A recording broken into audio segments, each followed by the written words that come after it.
How you doing? Hope everyone's good. Hope everyone's well. Fish is on a bit of a mad one, by the looks of it. Dale says bus parade for Spurs tomorrow. Yeah, 100%, 100%. Good. I mean, good win for them. But even then, I think it's good for Spurs, but equally it's quite concerning for Man City. Um, they've got our old assistant manager, Pep Linders, who we don't. I say we, who kind of many Liverpool fans don't like. So it's giving a degree of comfort to see him screw up another team. But yeah, I'm sure City will be back. But it's nice to see them lose. Can't lie, especially at home. Especially at home. Fish says picture perfect. You don't need no filter. Gorgeous. Make him drop dead. You a killer. Show you with all my attention. Yes, these are my only intentions. That's very poetic. I won't ask if you created that. Um, I have a feeling it's a song lyric, and if it isn't, then that's kind of more worrying. So yeah, let's pretend that's a song. Harry says, "Hello, how are you? I'm good. I'm good. Had a busy day today, but got a lot done. How's things with you? I wanted to play Call of Duty today, but I didn't get the time, so might be giving that a go tomorrow." Fish is asking Harry when his diss track is going to be released. Soon, probably soon. I've heard he's written the lyrics for that, so you should be getting your response pretty soon. Fish also says, "Don't bring me to tears when I just did my makeup so nice." Do you want to expand on that? Like, what kind of makeup have you done? Is it like blusher, foundation, or is it something more complicated than that? Bagwell says hi. Fish is apparently cooking something. Dexter says, "See the Coventry City game." I did not. What happened? You may. I'm gonna Google it now though. Let's have a look. Oh wow, 7-1 against QPR. Let's see if I can put this on.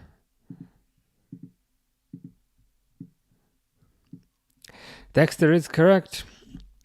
Dang. 7-1.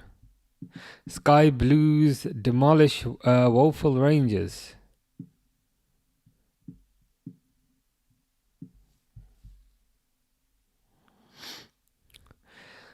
Coventry City celebrated a momentous weekend for the club by hammering 7 goals past Woeful Rangers. Damn. Do you know, were they kind of good goals, or... I guess it doesn't really matter when you score 7, to be fair, but yeah. Good to know. Frank looks super happy.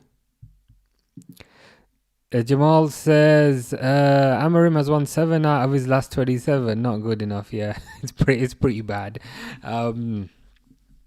I read something somewhere that's like the worst record a Man United manager has ever had. I guess the kind of reasoning he had previously was that he didn't have his own players. But now that he's kind of spent a lot more money, I think there's going to be a lot more pressure on him. So we'll see. We'll see how long he lasts. I'm not a betting person, but like if I had to make a guess, I'm not sure he'll still be around at Christmas. But let's see. Hugo says Arsenal 5, Leeds 0. Yeah, I saw that. That's part of the reason I didn't want to do that game, because I knew it was going to be a battering. Arsenal at home to a promoted side. I felt like it's pointless. It's pointless sitting through that, because Leeds are not going to defend. Arsenal are going to score loads of goals. So to be honest, that's kind of part of the reason I didn't bother watching that one. They just kicked off here. Barcelona Levante. I want to see how Marcus Rashford is doing. It's part of the Part of the reason. So let's set the timer. Oh shit.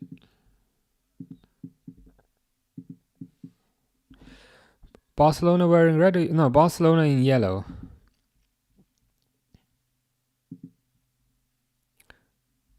Well, I've set the timer. Give me a second.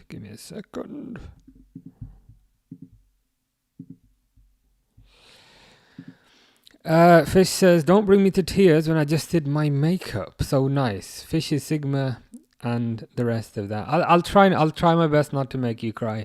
I mean, if you can tell me what makes you cry, I'll try and avoid doing that. But right now I'm a bit unsure. A Lampard masterclass at Coventry, said Hugo. It's the same thing with Lampard. He does well in the lower leagues, but as soon as you give him budget, as soon as you give him funding, as soon as you give him players with an ego, he absolutely collapses.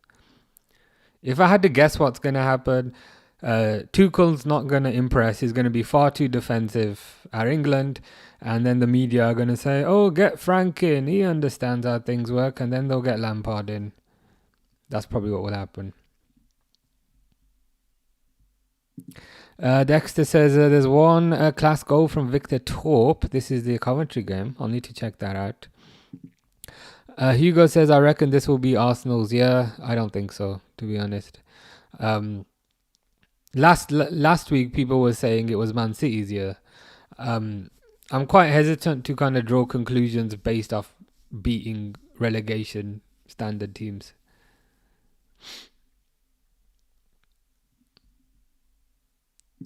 Search player Abidal. You look like him. Okay, interesting. We'll add this guy to the list.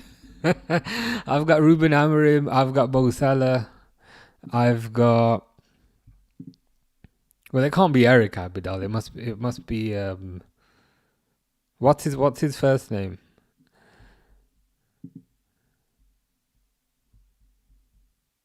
Let me know what his first name is. I'll have a look. Hugo would get Peter Crouch as England manager. To be honest, I'd probably get Peter Crouch as England striker. Just stick him up front. He played in the Legends game for Liverpool a few months back, and he looked alright. Scored a header, scored a nice volley as well. So I'd probably stick him up front.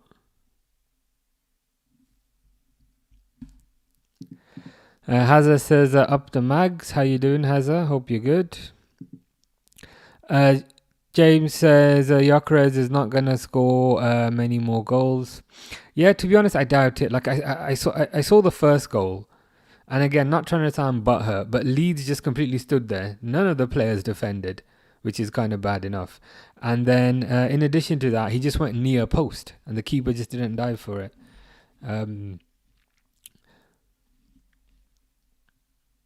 I think perhaps what's a bit more concerning, I think Odegaard got injured and I think Saka went off again, so that might be more concerning. Corner for Rashford here. Not a bad corner, but cleared out. Fish says Blue Moon, thank you very much. Durwood says, hello champion family, how's everyone? I'm good, had a busy day but got a lot done. How's things with you? Hope things are well with you.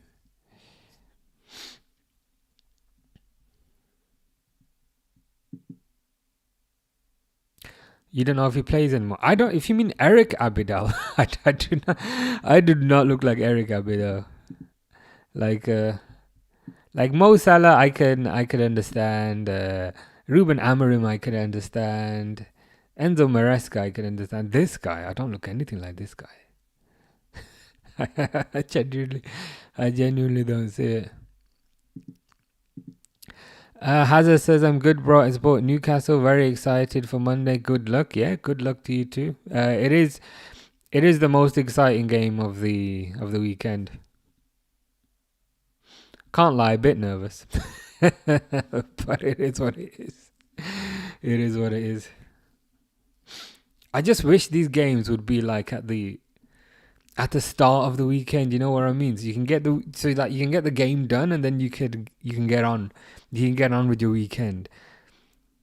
It always irritates me when they're at the very end. So you're just waiting the entire weekend for this match.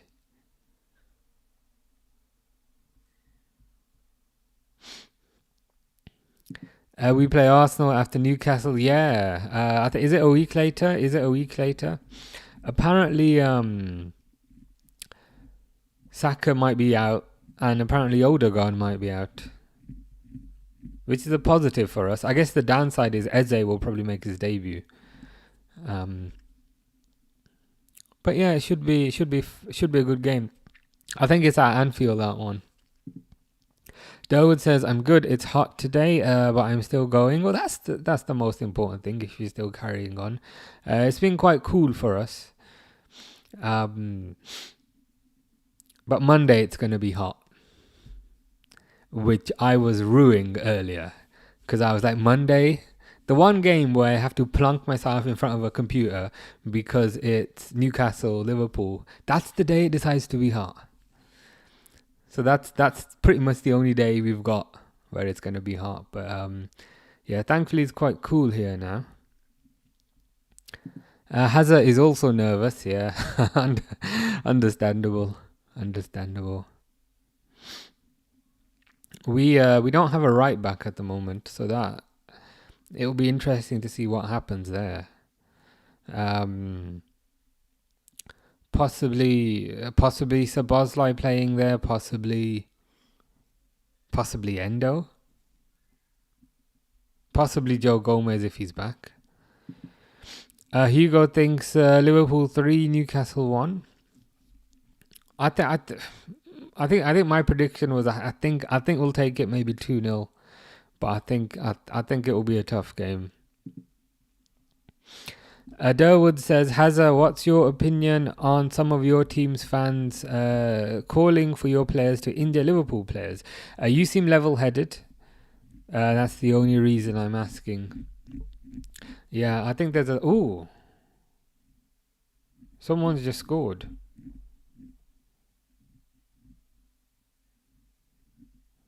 It was Morales for Levante, but it's been disallowed. The problem is the Levante kit looks exactly the same as the Barcelona kit. It's blue. It's blue with kind of red stripes. So I was thinking, have Barcelona scored? And I was like, no, it's Levante. But yeah, still 0-0. Hugo says Joe Gomez right back. If he's fit, yeah. I get. The only kind of concern I'd have is Joe Gomez starting a game when he hasn't played much football at all. He probably ain't going to be able to play the full game, which means we still need to bring somebody off the bench. You know what I mean? What I think will probably happen is I think Sabozlai will probably start at right back. And then Endo will probably come on at the hour mark. Maybe for Gravenberch. Who knows? Maybe then Sabozlai goes into midfield. Philippe Todorovic says, look at Arsenal's next 4 games. They're cooked. Let's have a look. I think the next one is Liverpool.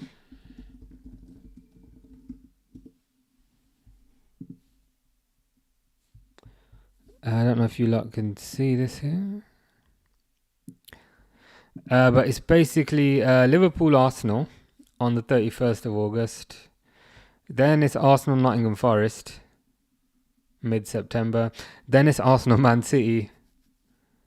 Then it's Newcastle Arsenal. Yeah, I think as Philip said, pretty cooked. I mean, they're going to have a tough September.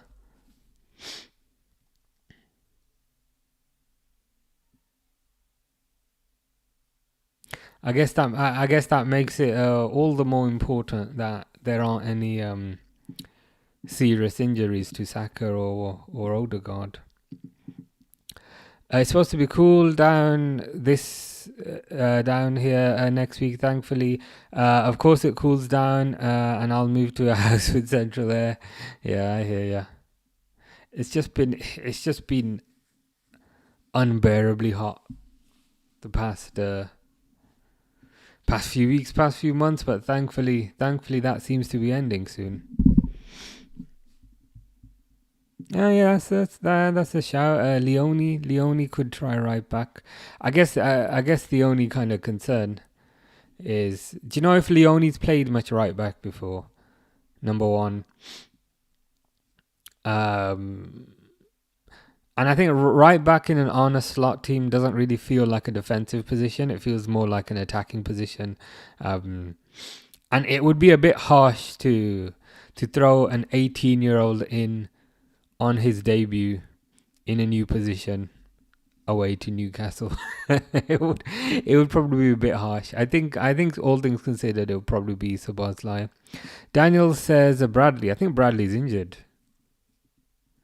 Well, Bradley was injured. I don't know if he's gonna pass a late fitness test to make it.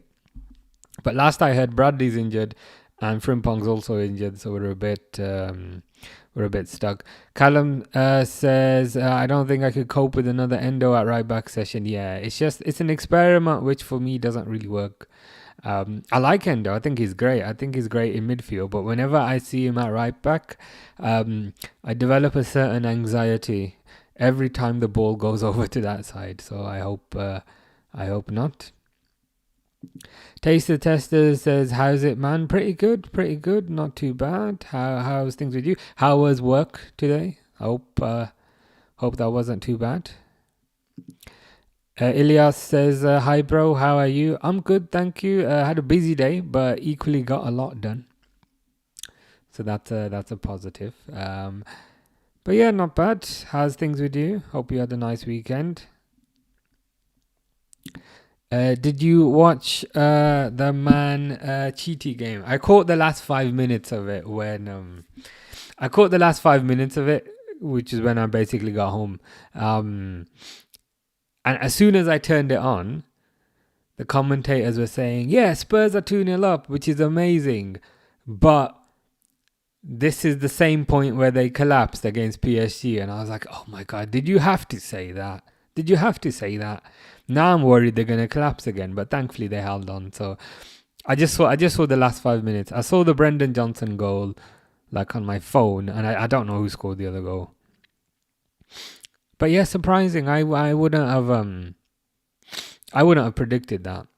Like I predicted Arsenal to completely annihilate Leeds, which is kind of why I didn't want to watch that. You know what I mean? I was like, why sit through that? They're gonna.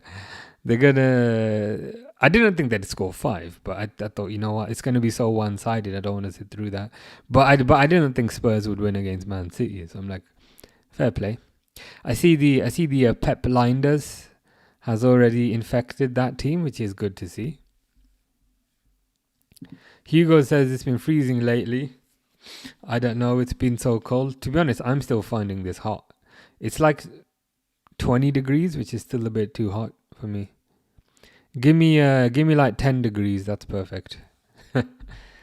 Yeah, Szoboszlai right back, 100%. Meza says, did you see Coventry winning 7-1? Yeah, somebody mentioned it at the start. I didn't see the game because I didn't have much time today, but somebody mentioned it at the start. Pretty good result for Mr. Lampard. Raul Albiol, you look like. Okay, well, this is a new one. I'll need to make a list of these people because quite often I don't think I look like them. Really? Okay, maybe at first I was gonna pick this picture and I thought that looks nothing like me. But maybe if I go for the one with the beard, maybe that's a bit. To be honest, he's wearing a yellow t-shirt as well, so we'll go with that. Oh, With that said, Levante have just scored.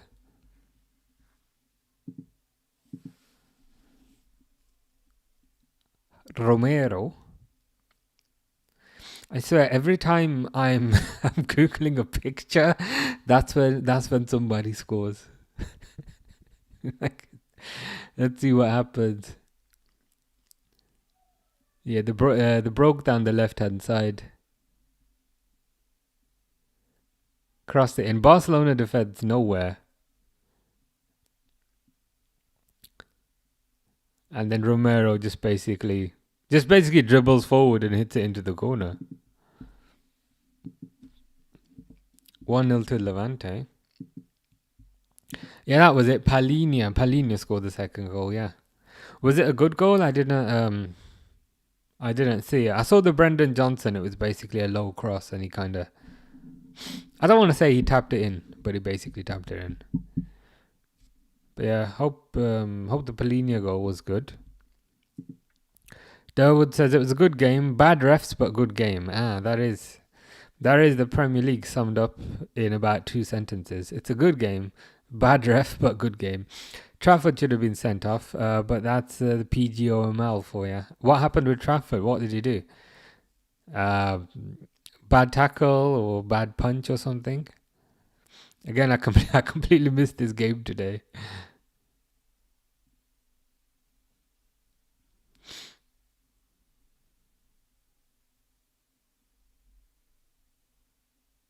I did see somebody make a comment saying that Guardiola hasn't replaced De Bruyne yet, but it's like, how long can you keep on saying that? Because like he spent like 200 million in January. He's spent another bunch of money now. You know what I mean? It's like another De Bruyne is not gonna come along. De Bruyne is a maybe like a once in a decade player. So I don't know why he gets to use that as a shield, because he spent lots of money. So he should have found a way around that. Taster Tester says, was good. I left work at 2, then I got home, I rested a bit. Then I saw Arsenal got 5-0 win and Gyökeres opened his scoring. Yeah, I think he got 2 goals. I think he got a penalty as well. But yeah, good win. I mean, high scoring game. Part of the reason I didn't want to watch that because I knew they were going to win. But to be fair, I wouldn't have predicted a 5-0. So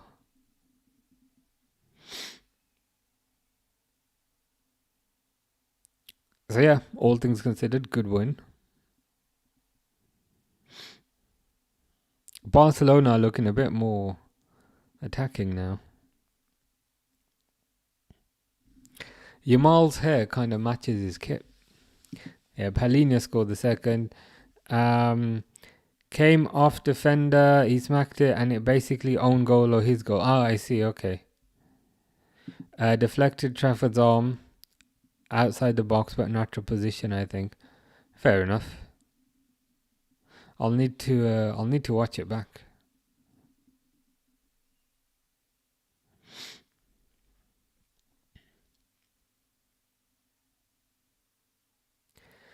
But yeah, Barcelona coming forward a lot more now. The flip side is Levante are a lot deeper now. Levante got every player behind the ball.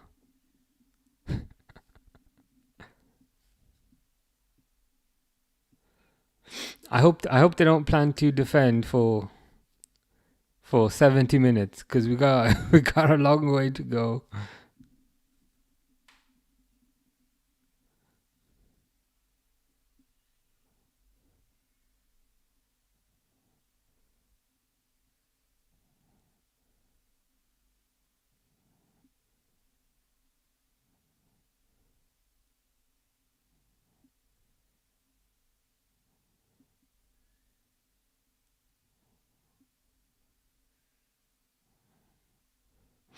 Yamal crosses it in. Nothing happened. Go straight to the keeper, and now Levante are just gonna slow the game down.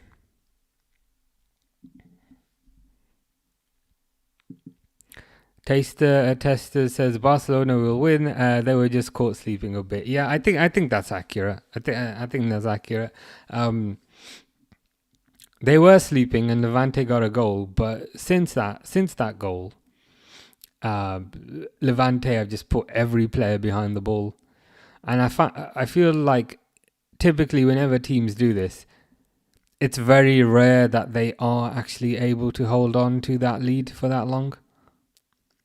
Like eventually there'll be a little gap somewhere, and a player will get in, and then it'll be 1-1. And then once it's 1-1, then Levante will start panicking, and when Levante start panicking, Barcelona will get another few goals. That's pretty much what I'm expecting, and it seems like it's also what Taste the Testers is expecting. Peter Crouch should be England manager. Is there a reason for that? I don't know if Peter Crouch has like any coaching experience. I don't know. I don't even know if he's got coaching badges. If you think about it.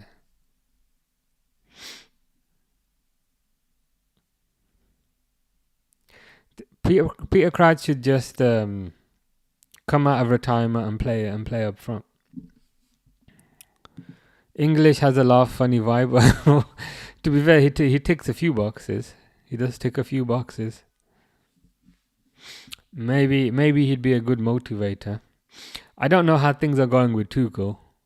I haven't really bothered watching, but I presume not particularly well. Here's Rashford.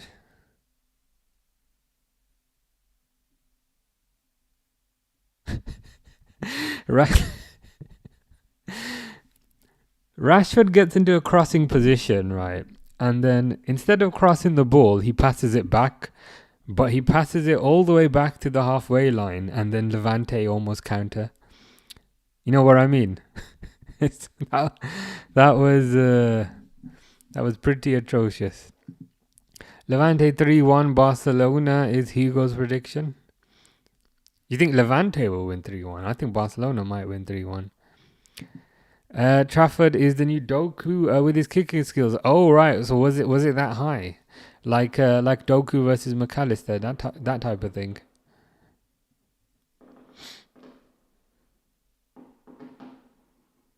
What's happening with Edison then? Does that mean Edison's getting sold? Search Peter Crouch standing next to Van Dijk. He's probably taller than him. I think Crouch is 6'7". Van Dijk is 6'4". JPC says up the Tottenham. Yeah, good win for Spurs today. Can't lie. I wouldn't have predicted that.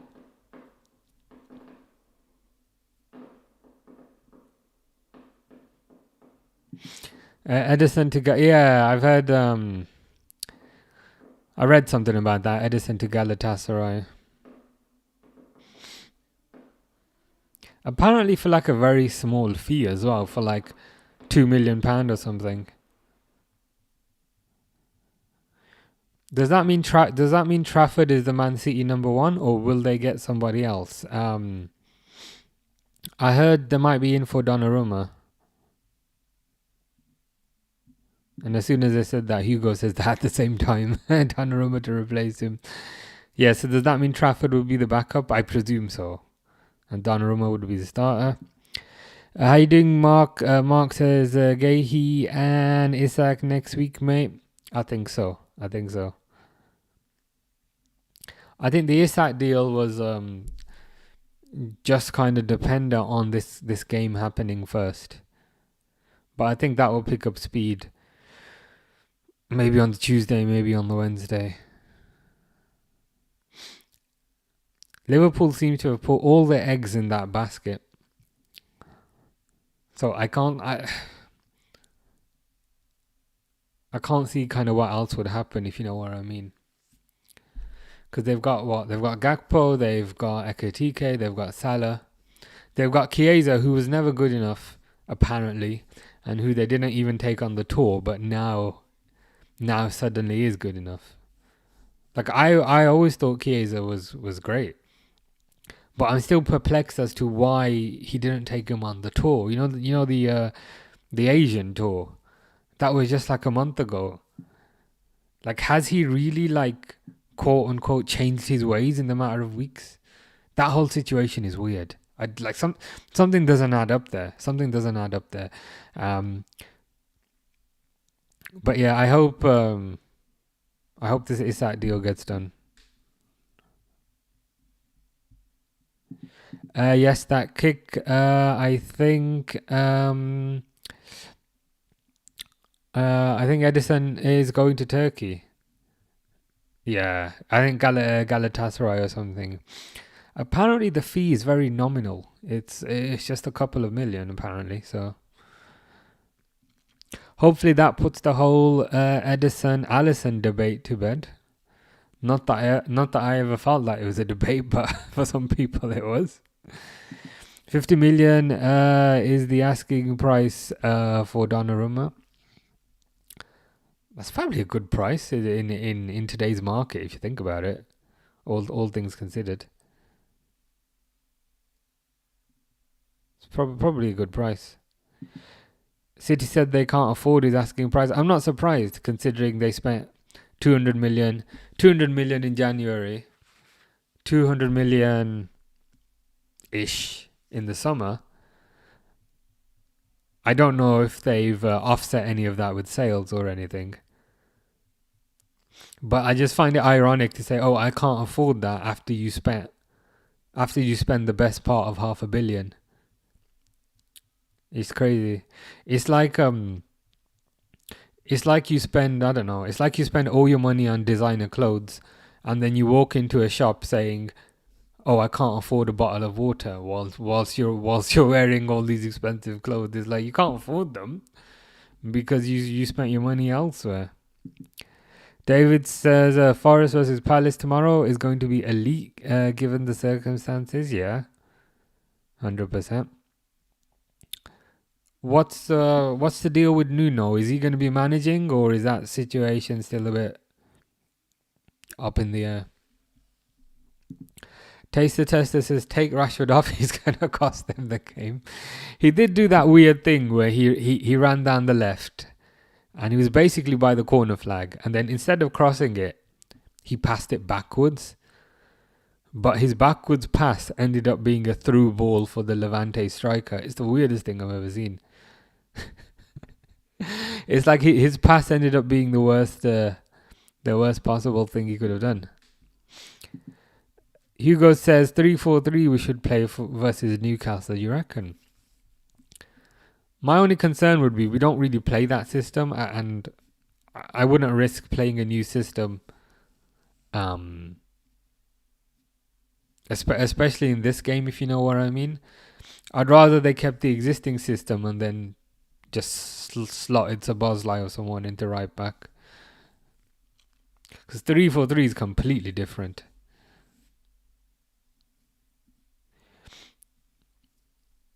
And in reality, like we say 3-4-3, but then without the ball, it's like a 5-2-3 if you think about it.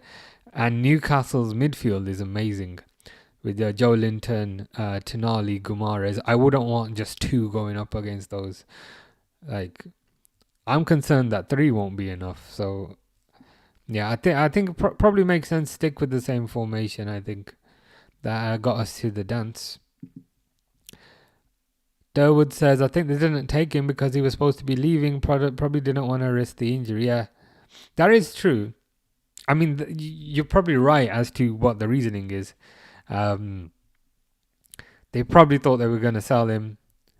I guess the Diaz situation wasn't quite resolved yet, so they were probably keeping him in the back pocket to say, okay, if Diaz stays, then we sell Chiesa instead. But I just find the official explanation a bit funny. Like, oh yeah, now his attitude is amazing, but you didn't take him on the tour last month. Like, it's not an attitude thing, it's a financial thing. But yeah, it is what it is. Alisson, Virgil, Canate, Leone, Kirkes, Gravenberch, McAllister, Wirtz, Gakpo, Salah. Is that your 3-4-3? I think we just need bodies in the midfield, especially against Newcastle. And additionally, Newcastle won't have Isak, and Newcastle won't have Callum Wilson. So I'm not sure we need like an extra centre back at the back.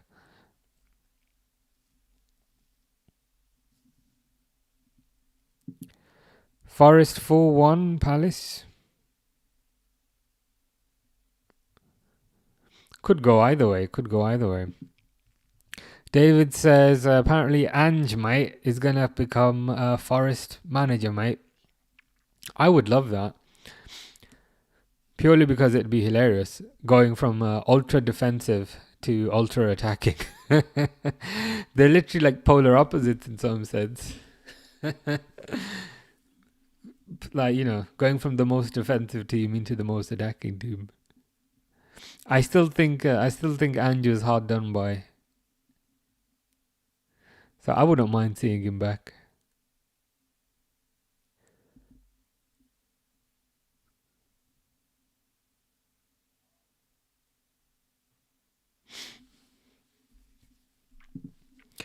Our back four versus Newcastle: Kirkes, Virgil, Leone, Szoboszlai. Leone should start over Konate. Interesting.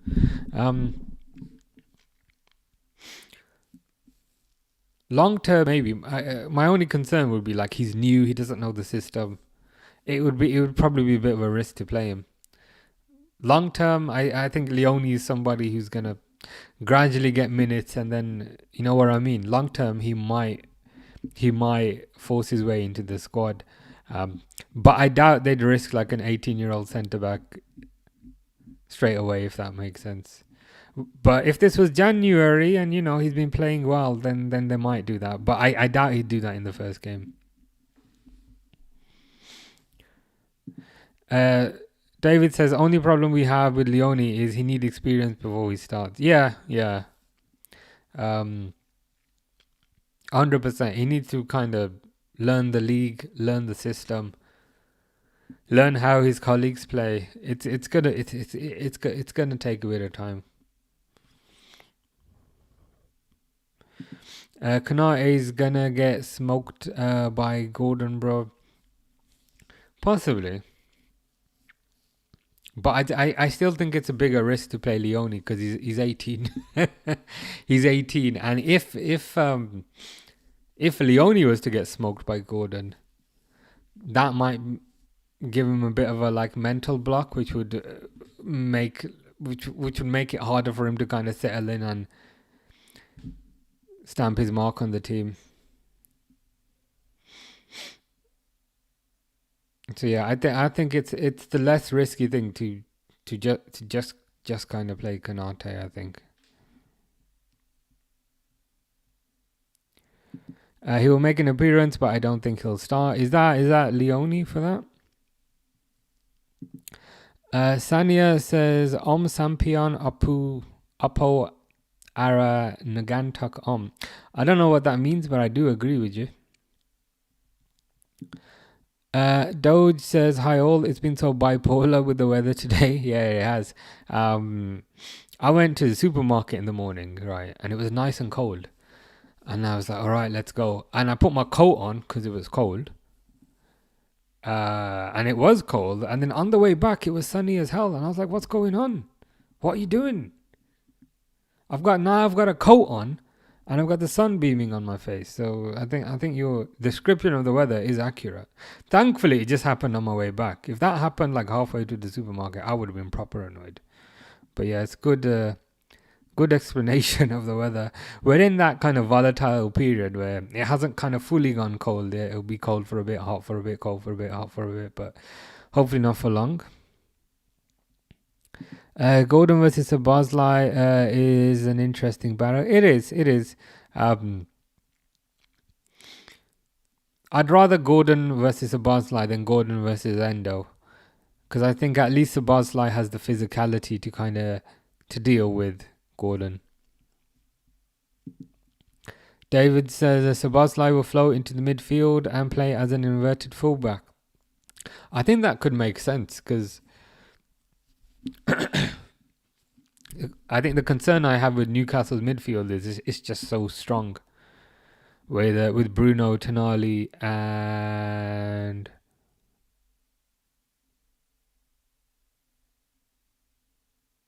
oh, mine's gone blank. And Joe Linton. Um, so I think Szoboszlai inverting would be a good idea because then that would give us an extra midfielder to battle with those three, and it would give us a numbers advantage, I guess. 4 versus 3 in certain scenarios. So yeah, I'd be all for that. I'd be all for that. Taste the Tester says next game Arsenal versus Liverpool predictions. Ooh. Liverpool are at home, so I think that gives us an advantage. Based on the information that we have right now, I think Odegaard might be out injured, and I think Saka might be out injured, and I think those are two big losses for Arsenal if they do stay out injured. So with that in mind, maybe like 2-1 to Liverpool. Ooh, Ferran Torres just hit the bar from about 2 yards out. That was terrible. Probably 2-1 Liverpool. The flip side is Arsenal do look very fit, so I can see a draw happening, but I'd probably go 2-1. Hugo says Anthony Gordon. I really want him at Liverpool. Yeah, me too. Apparently he'd love to come. He's good mates with Curtis Jones.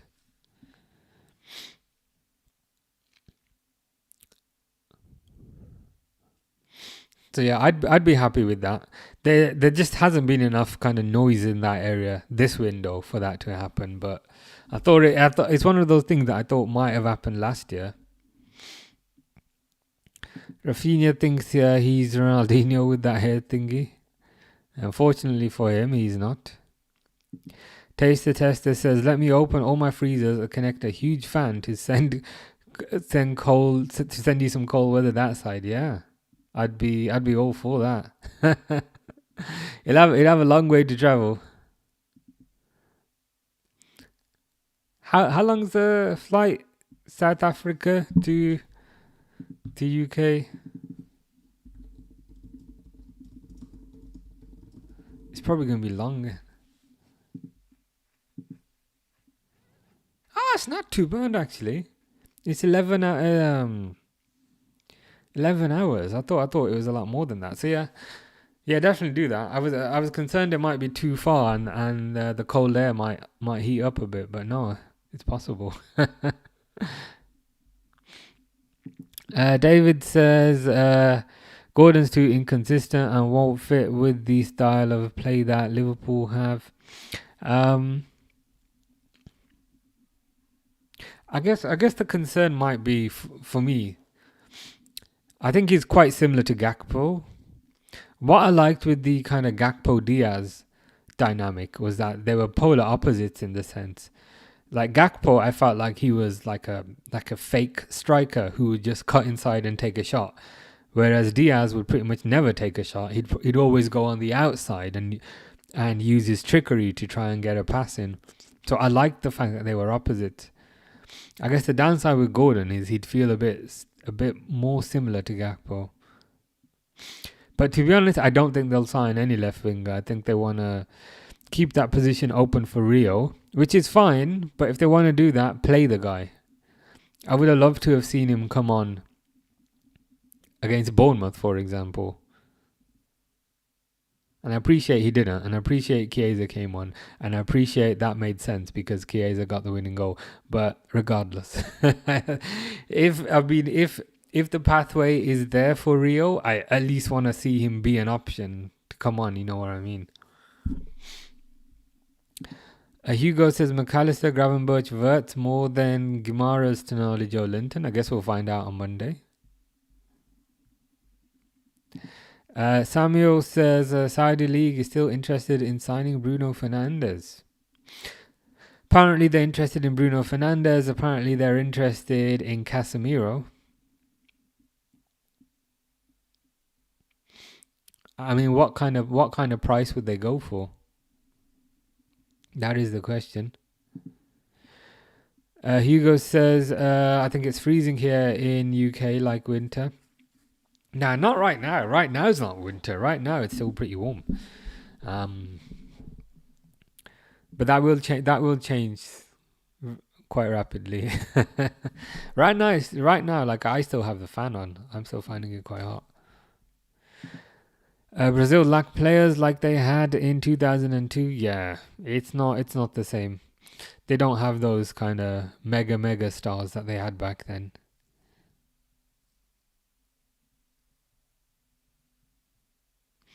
Who would you prefer at Liverpool, Liao or Gordon?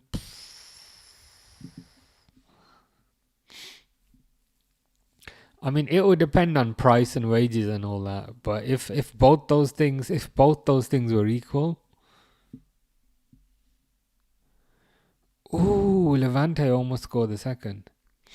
If both those things were equal, I'd be slightly leaning towards Gordon, but partly because he's English, so he'd count towards the quota. And he was a youth player at Liverpool, so he might have added motivation from that aspect. Fish says my nephew does spinning dancing. That's good to know, Fish. Hugo says that Estevar kid from Chelsea is class. Yeah, he's looking pretty good, to be fair. Pretty good dribbler. Forward thinking as well, which is always nice. I feel like we went through a time period a few years ago where literally every player would just pass it sideways, and it used to get so annoying.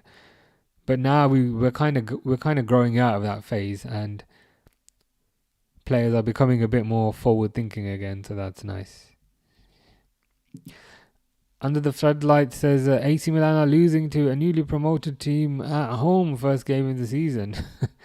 Yeah, AC Milan are not what they once were, which is a shame. They're one of those teams that I think you used to be scared of to come up against, but not anymore.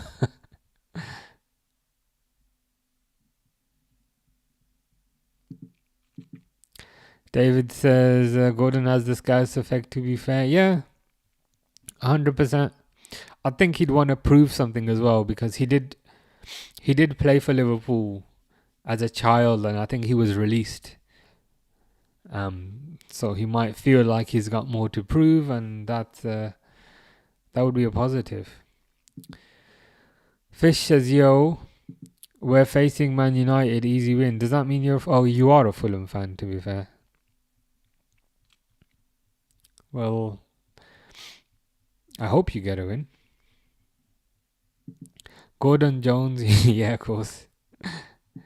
Give Barcelona some beds they're sleeping, and for everyone having to watch them because the problem. I think the problem they're having to a certain degree is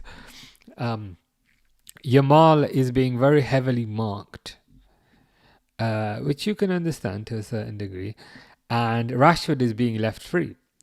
So if they try and pass it to Yamal, they fail to do that because he's got multiple players around him. So instead of passing it to Yamal on the right, they're passing it to Rashford on the left. And when they do that, Rashford just doesn't do anything.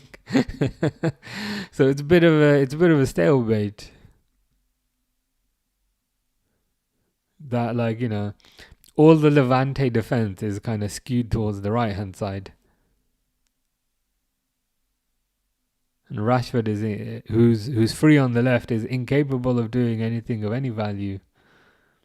There he is again, he's free. But Yamal has players around him.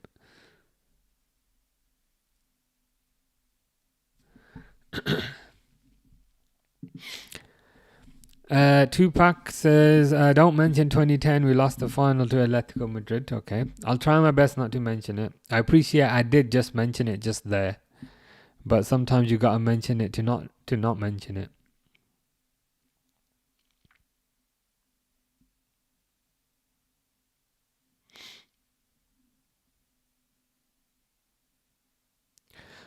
Ooh, decent header by Rafinha.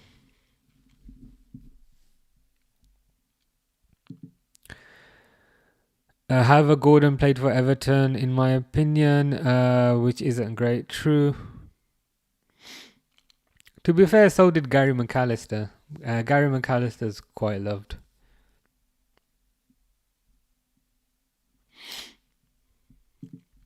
Under the Floodlights is old enough to remember the AC Milan, Van Basten, Gullit, Rijkaard days.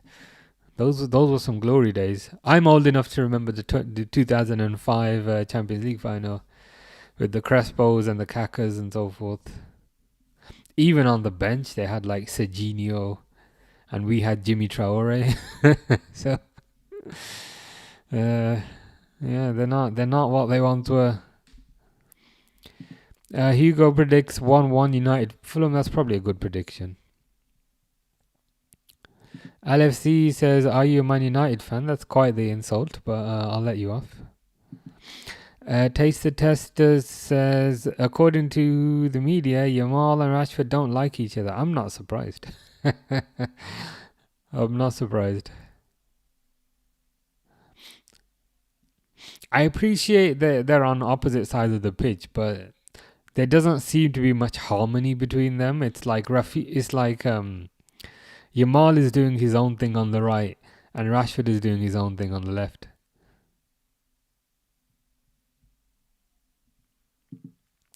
Chiesa, Rashford, Sancho, rank 3. Oof. This one's harder than yesterday.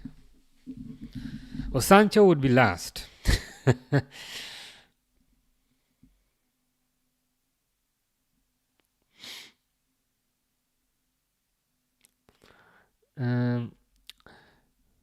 Chiesa hasn't really had an opportunity to showcase his ability, whereas Rashford has. So I'd maybe be very slightly inclined to put Chiesa first. But again, I just come across as biased. Tupac, who supports Fulham, who's also Fish's uncle, says easy win tomorrow, 3-1. Wilson, Pereira out. Emil Smith Rowe. I wouldn't mind that. What time's that game? Is it at 4:30? Might have to watch that one.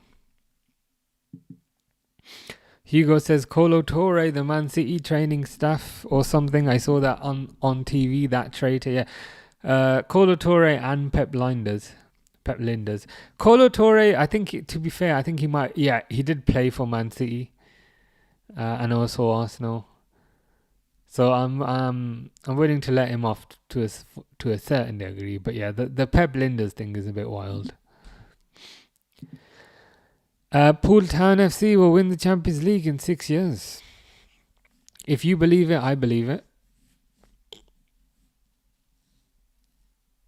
We can come back in 6 years and say you were correct. Free kick to Barcelona, edge of the box. They're probably going to do nothing with it, and they do nothing with it. Dylan says Rashford should sign a full-term contract with Barcelona. I believe Dylan is probably a Man United fan who wants to get rid of him. Who wants to get rid of him.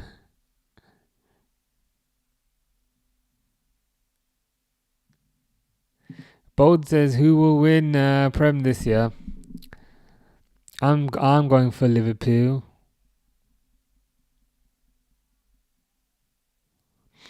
But that's highly dependent on getting a striker, because we are quite short. Taster Tester says they need to bring on Lewandowski and take off Rashford. I think that's a good suggestion. Rashford, it just ain't working for Rashford.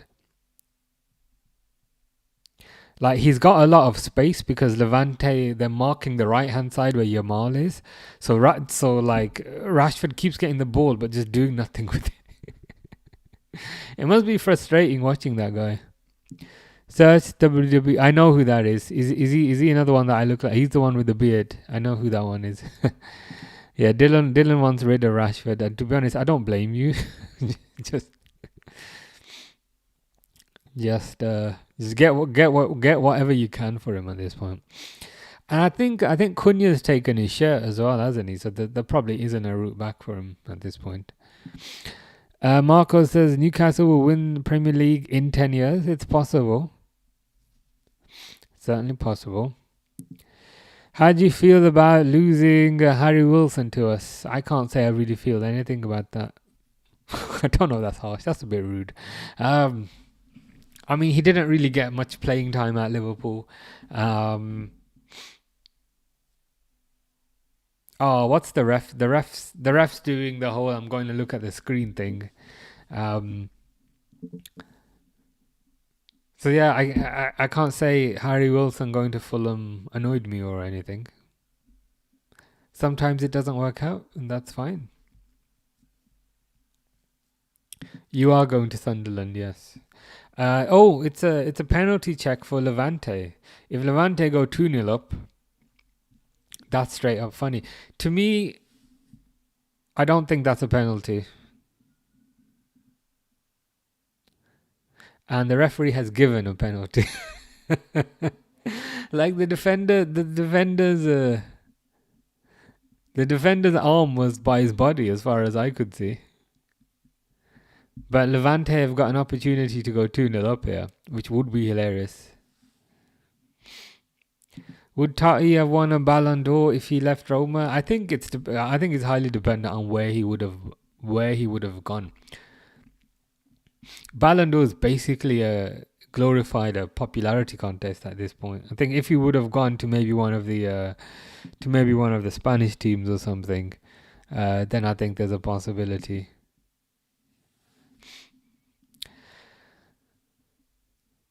There's a penalty here.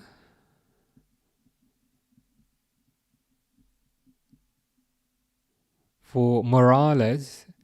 Morales takes a penalty. Barcelona keeper doesn't even dive. It's 2-0. Oh, God. I never would have predicted this. This has been a weird day.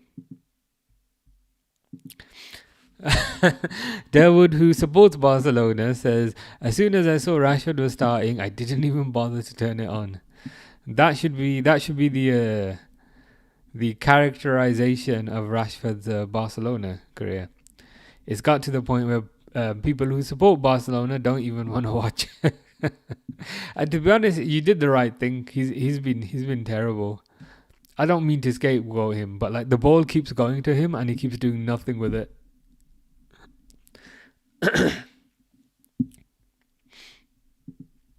Hugo says, if you were bald, you look like Brian Mbeumo. I am bald. There's no hair. There's no hair under this hat. I'm currently I'm bald. I'm going Sunderland to win the Prem. Honestly, if Sunderland win the Prem, it would just be funny. It would be an even better story than the Leicester story, so I wouldn't mind that. Rashford is playing like El Neni did before he went on loan to Basel. Damn, that's quite the damning. It's quite the damning indictment. It's half time now.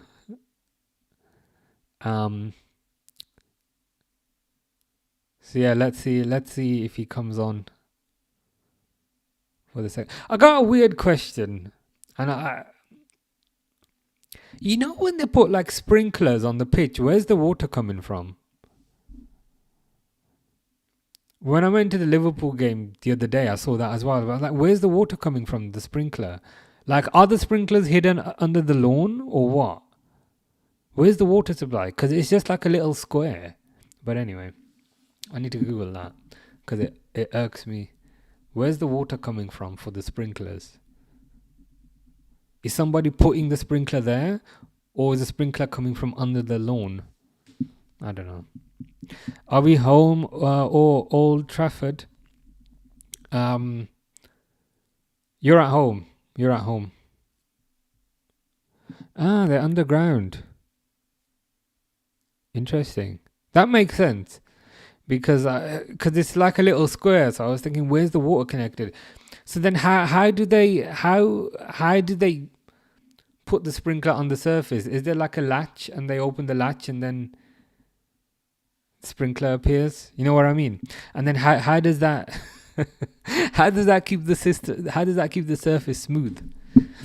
them being underground makes sense because that means they're connected to a water supply. I need to watch like a YouTube video or something of how they put the sprinklers down, and then how they keep the surface smooth. It makes sense that they're underground, but you know what I mean. It's like if this is my hand is the grass. My hand is the grass, and this is the sprinkler. So then, do I like lift the grass up? But then, like, how do I? Oh shit! But then, how do I put the grass back down? Does it stay smooth? I'm very curious. A lot of American homes have them. They raise when turned on. So is there like a switch somewhere, like an electric switch?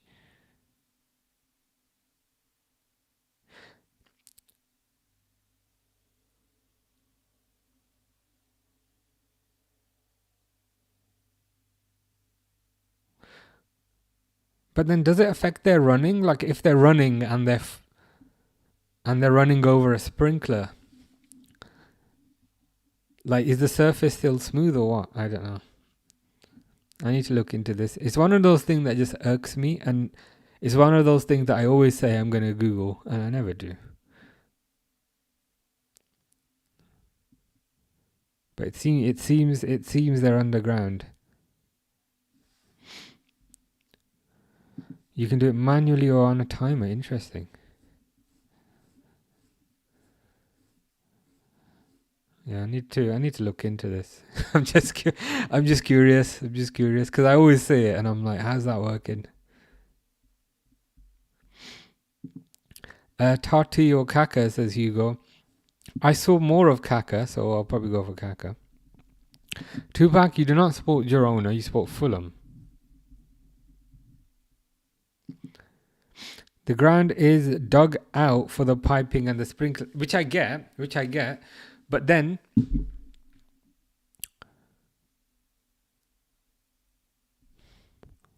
so then does that mean the lawn, as in the pitch, like it's not one? How do I guess I need to see the motion of it popping up and then popping back down. Like, does it? Yeah. Because the bit I don't get is, yeah, it pops out the ground, but then when it goes back down, is there like lawn that's like already taped on top of it? So then it gives the image of a smooth surface. I'm explaining this terribly, but I need to have a look. But I have some information thanks to Durwood. Is there a giant swimming pool under football stadiums? That would be funny. I presume there's kind of pipes and things, and then they connect to like a water supply. Which makes the only bit that puzzles me is when you put the sprinklers away, how do you then have a smooth pitch? How do you then have smooth grass?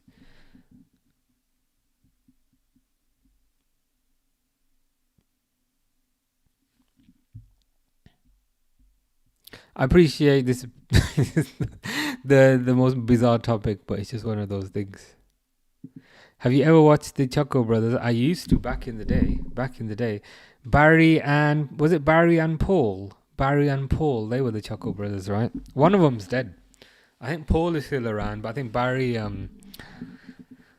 Barry maybe passed away a few years back. To Me To You, those guys. Sprinklers are put down. There is a small cut in the turf or grass so it can raise. It goes back down and the grass or turf... Oh, okay. Oh, right, okay. Fair enough. Makes sense. That makes more sense as well. Because another thing I wondered is, like, how do they suddenly get them all out? And the answer is they're actually underground. So they operate them via a switch mechanism. They pop up, they do their thing, and then they go back down. Which makes sense.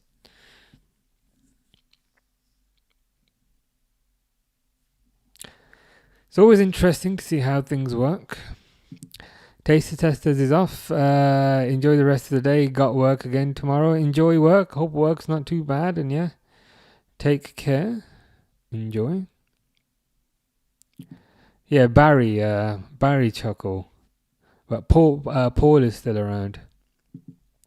Tupac's favourite clubs are Fulham, Girona, PSG, Union Berlin, and AC Milan. That's an interesting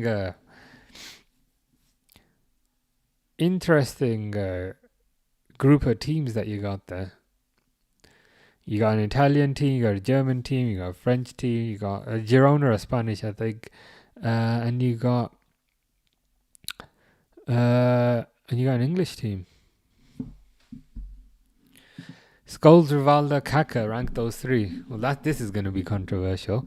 I'd probably go Rivaldo, Kaka, Scholes.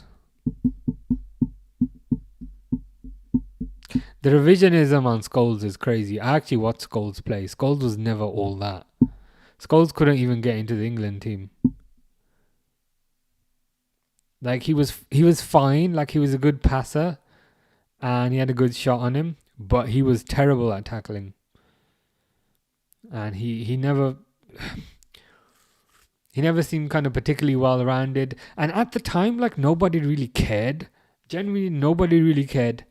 It's just something like after he retired, suddenly he got elevated to this like godly status, and I just always see that and be like, what? Nobody used to care in the 90s. But yeah, I'd put Rivaldo first. I thought Rivaldo was very good. Kaka was also very good. Kaka perhaps didn't quite have the longevity, but yeah, I think Rivaldo number one for me.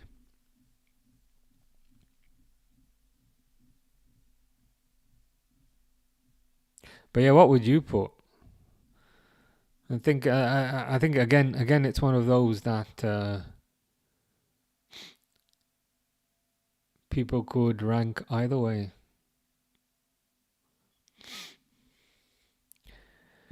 Google, yeah, I've seen it. He's got like pigtails. That's kind of how I'd describe it.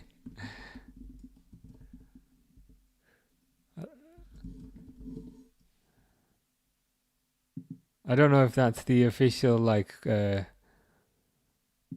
official cool name for it. But yeah, it's like this, isn't it?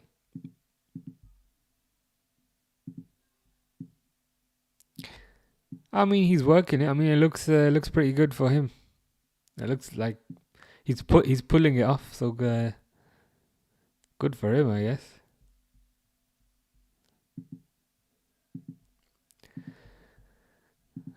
What other Premiership team would you support if you couldn't support Liverpool? I probably wouldn't support one.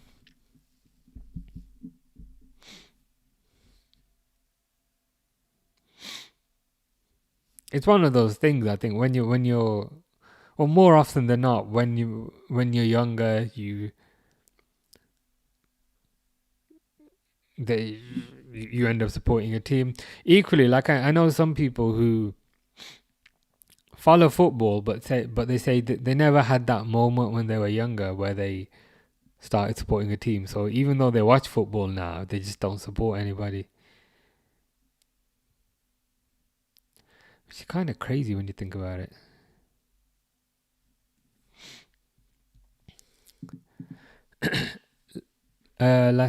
Is that his brother, Lacina Traore?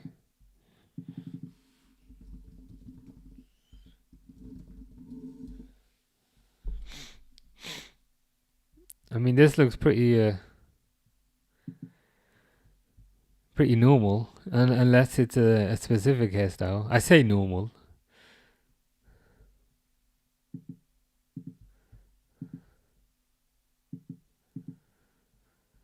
Fish is saying Google FC2. What is that?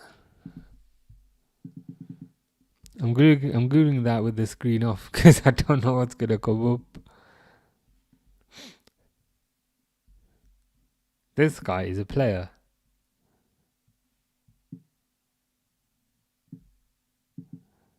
He doesn't look very happy. Is there something about this guy that I should notice? 67 rated. You miss Mitrovic. Well, that's a shame. I will let him know that you miss him. I don't know if he misses you, but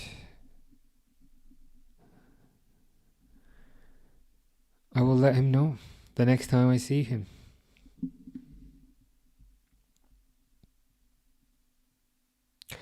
Barcelona just coming out for the second half. 7 enthusiasts says Barcelona 2-0 down. Indeed they are. Levante are 2-0 up. Is the score coming up in the top corner? Sometimes it comes up and sometimes it doesn't. But TikTok is a bit... okay, so it is coming up for you. Sometimes for some people it doesn't come up.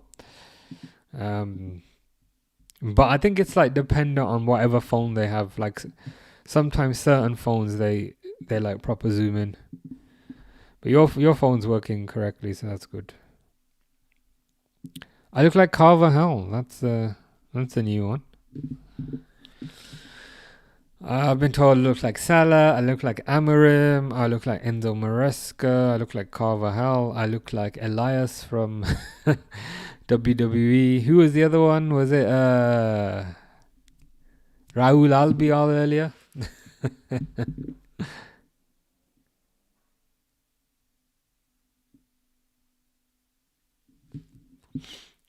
Yo, I know who YNWA is. He's a bit of a celebrity.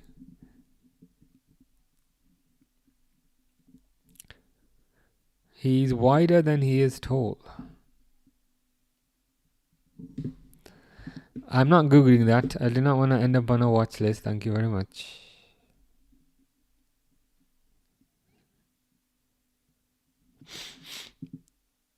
But yeah, I've seen that. When he went to Saudi.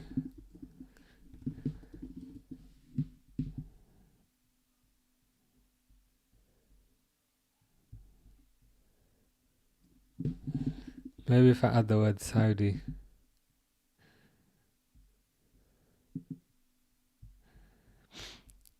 Yeah, to be honest, doesn't look widely different. But I guess to be fair, he generally has quite short hair anyway.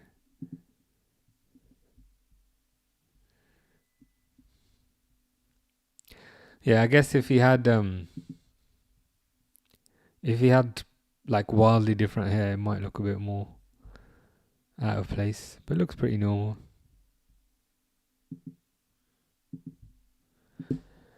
Second half is starting.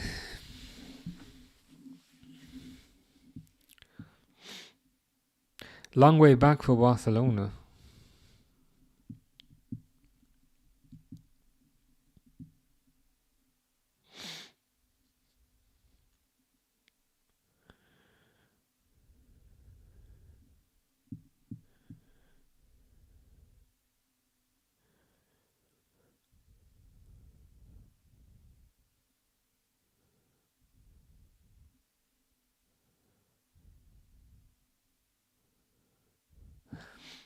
I should set the timer.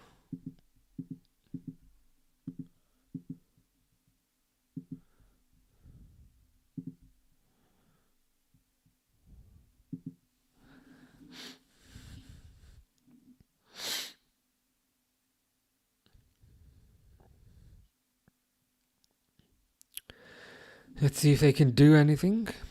Hugo is off. Take care, Hugo. Enjoy your evening. Tupac, aka Fish, says all eyes on me. All eyes are on you.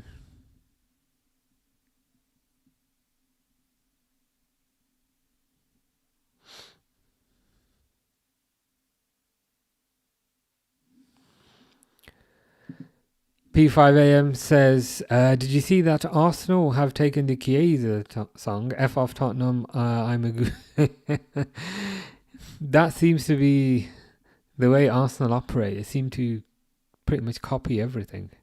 It's like, come up with your own thing, man. They've also painted a mural of Eze, like before he signed. It's a bit cringe, I can't lie.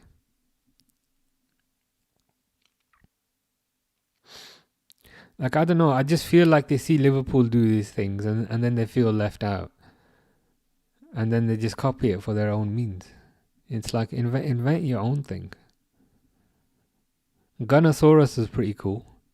Giant dinosaur. Maybe lean a bit more into that.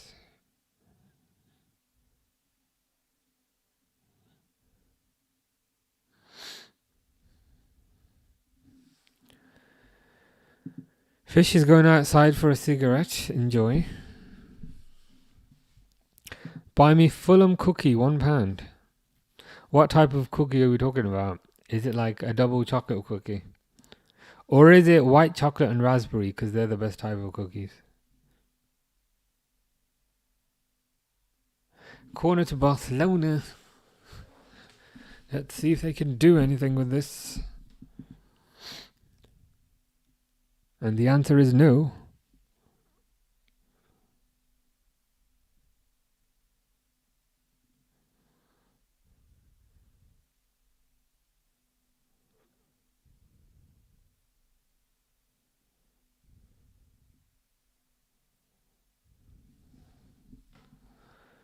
Oh, Levante are through again.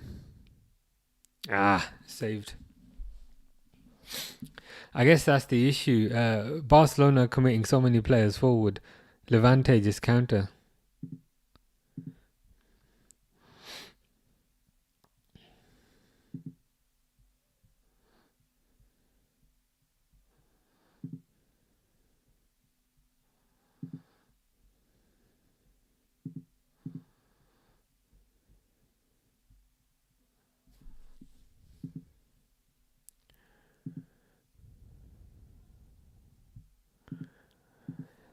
You think Newcastle will pay 50 million for Vissa? They probably have no other choice at this at this point. They've lost out on multiple targets. They lost out on Ekitike. I can't lie. Reading some comments, they felt like they had like a divine right to Ekitike, which is a bit weird. Oh my god, what a goal! That was an amazing goal by Pedri. Pedri just like smacked it in from 30 yards, top corner. Definitely, if the TV remote is close by, it might be worth seeing that. Yamal passed it back to Pedri. Yeah, Pedri about 25 yards out, smacked it top corner.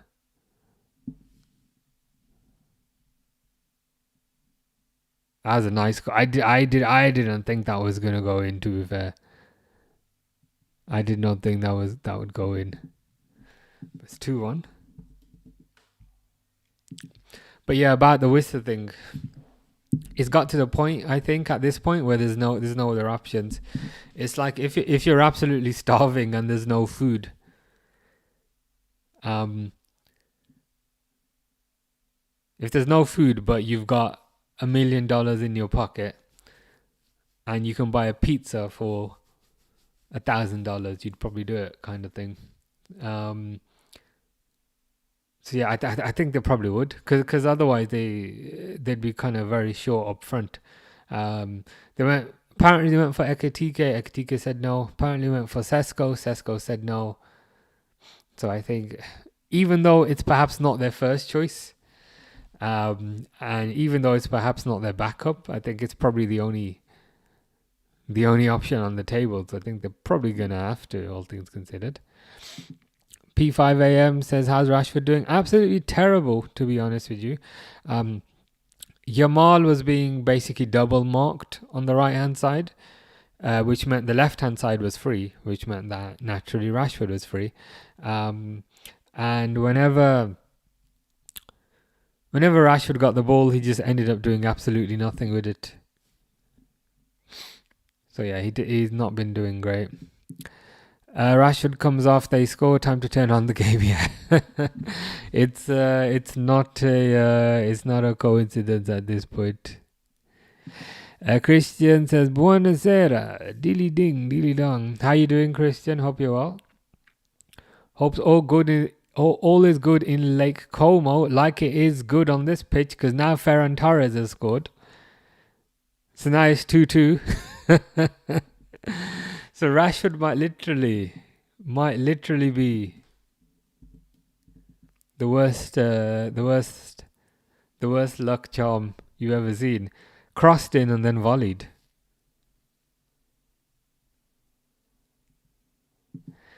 Jake says, what team do you support? I support Liverpool.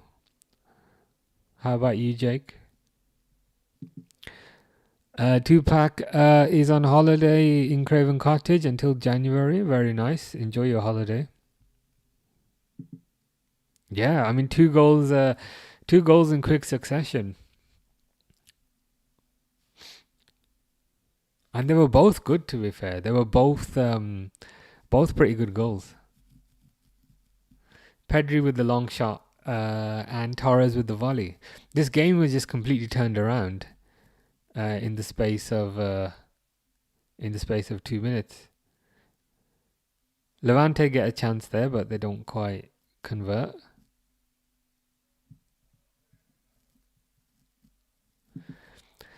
Fish says Google Fulham cookie. I'll do it. Is this like a special cookie that they sell? I mean, things are coming up, but I don't know if this is specific to Fulham as in your football team. There's a shop called New York Cookies, which is based in Fulham. Is that what you want me to see? You're just making me very hungry here. So I need to close that. Then I need to go back. There we go. Christian says Leone is good. Yeah. Very, very highly rated. Physically looking... physically very imposing. Technically quite good on the ball. Good price as well. Only 26 million. So yeah, I'm excited. I'm excited to see him.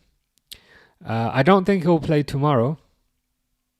But I think hopefully we should see him soon. And I'm excited to see how he does. Ahmed says, I'm starting to worry about Isak. I'll probably start worrying maybe 2 or 3 days after the Newcastle game. Like for me,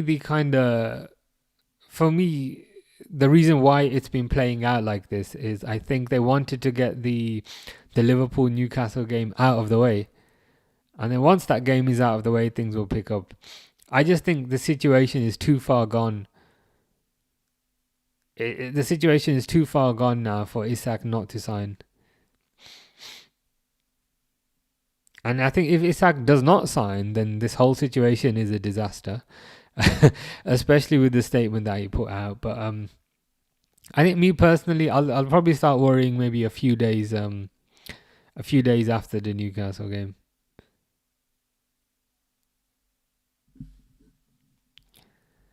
Yeah, let's wait and see what happens, I guess. Like even with the statement where he kind of released it and said said that he was promised things and he can't continue at Newcastle any longer. I highly doubt that came as a surprise to Liverpool. Like I think Liverpool would have known beforehand that he was going to release that. I mean, Liverpool might even have nudged him to do that kind of thing.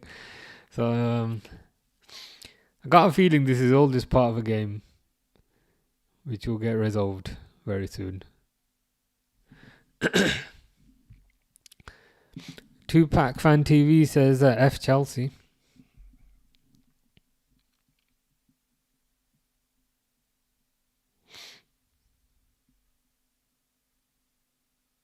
To be fair, they did quite well yesterday against West Ham. Ahmed says Leone might play tomorrow, seeing as we are sure of a defender. It's a possibility. So specifically, Frimpong's injured, Bradley's injured, and Gomez is injured. What I think will probably end up happening,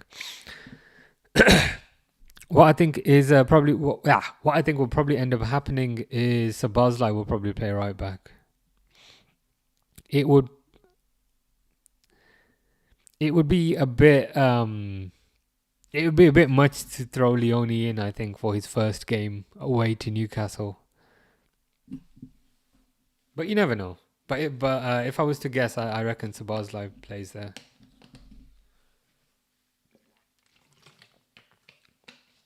But I do want to see Leone like soon.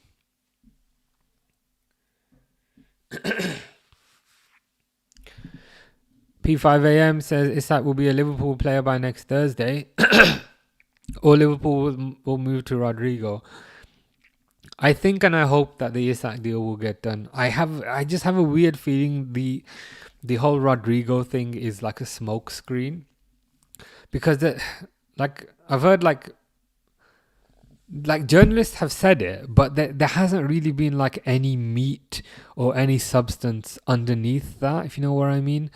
Whereas the Isak thing has this whole drama accompanied with it, with statements being released and so forth. So I'm hoping it's just the first one and the Isak deal gets done. LFC on top says, why is it always when I turn a game on the team I don't like his score? You must be bad luck, LFC on top. The only recommendation I could make is do not turn any game on Monday, because we need Newcastle to lose. So tomorrow you're good. But yeah, Monday don't turn anything on. Under the Floodlights says, can you quickly watch the winning goal to beat AC Milan tonight? Player is Bonazzoli. What a goal. If you say so. Let's see if I can find it.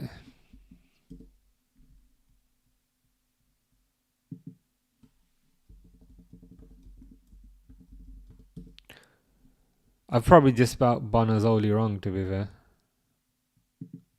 Give me a second.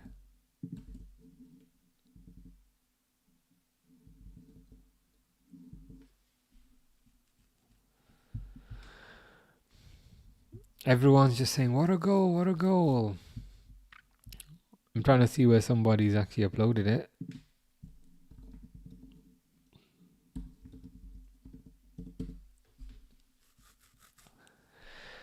Pedri goal, Torres goal, Pedri goal. Was it like long ago? Malik Fofana, Morales. Federico Bonazzoli, 60. Oh, God.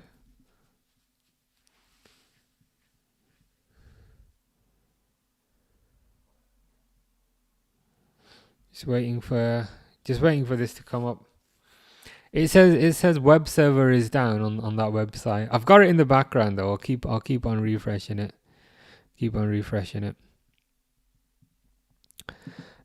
Big Charles says hello. How are you, Big Charles? I hope you are good. Hope you've had a nice weekend.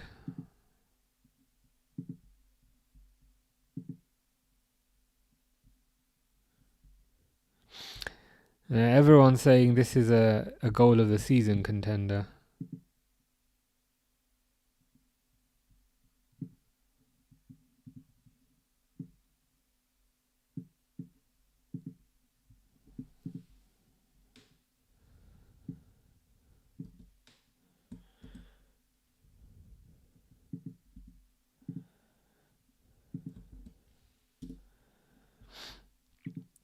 Van Dijk to Chelsea next week. Please refer to your username with respect to my response to that.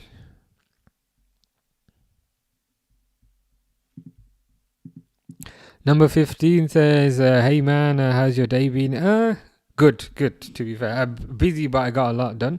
More importantly, how's your day been? Hope you've had a good day. Mr. Default says, United. I predicted 5-0 Arsenal. I know ball. Ball, with respect to certain situations, I think the 3-2 prediction for Man United versus Arsenal was not quite as accurate. But to be fair, that was somebody from an alternate future, I think you said. So I think this version of Mr. Default does know ball. It's the version that came from the future that does not. Tupac says, Harry, yo, I.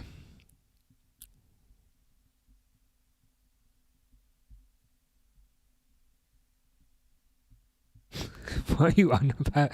Son left me in the hospital with my grandson and his dad. So with your grandson and your son and his wife, and I will never be able to get out. So like, I mean, please tell us more. It's probably none of my business, and I appreciate this is a fictional scenario, but I'm just curious. Please tell us more about the situation. Why are you unable to get out? Based on what I can see, it's probably for your own good. But I appreciate the creativity. I sent you a link on Instagram of the goal. Fantastic. I shall look at that immediately.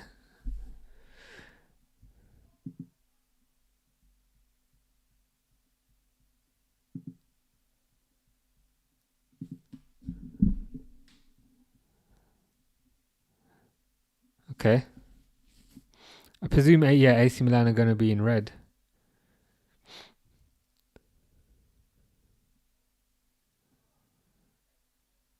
Oh no, AC Milan are in white. Okay, fair enough. Bicycle kick. Pretty nice.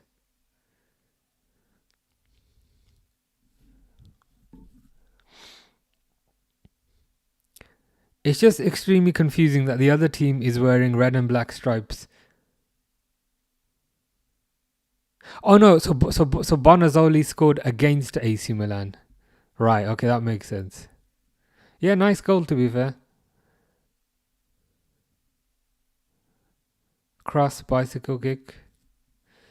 Thank you for sending that across. I mean, if I scroll up, I can see the Trent and Jude picture, which is still haunting my nightmares. But yeah, nice goal. Fish is back. Fish, why is your uncle in hospital? That is the question.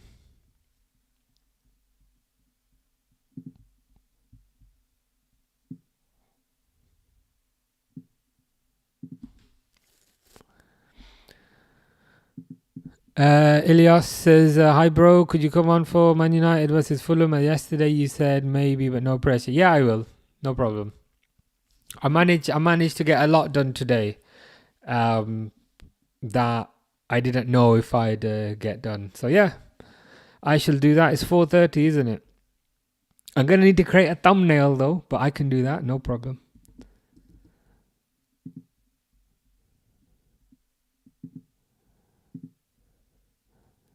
And to be honest, it then frees my evening up. So yeah, 4:30.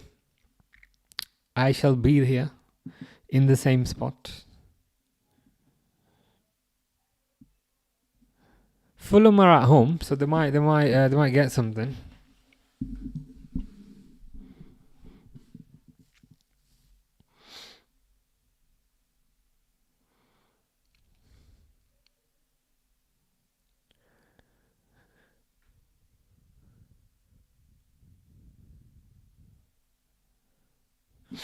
What's Mr. Default's prediction for Fulham Man United? I should have asked.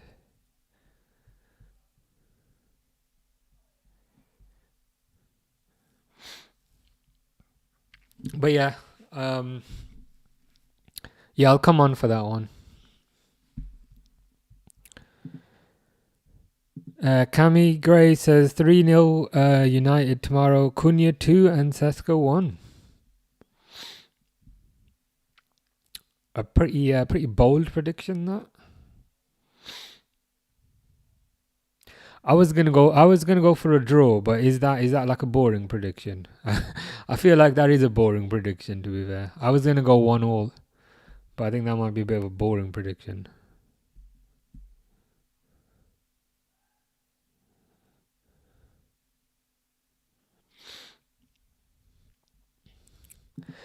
Fish says he's smoking cigarettes, but then why is he?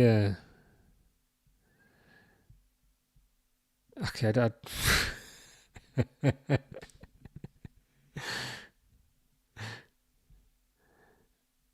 Well, I hope he's happy either way. Cammy is a Liverpool fan, and that's probably what we want is a draw. But I think that will be good. Fair enough. We'll have to wait and see. Um, I can't be honest. I'd rather have a Fulham win. I was trying to be democratic, and be like, yes, I believe a draw is the most probable outcome. But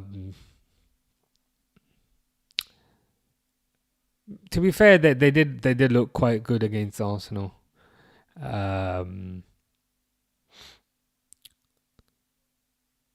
Yeah, I've just got a weird feeling. I just got a weird feeling it will be a draw, but there's not long to find out. So I guess we shall see tomorrow.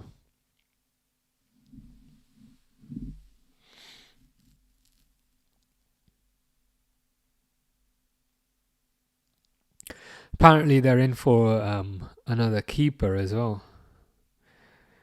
Because let's be honest, he doesn't trust Onana.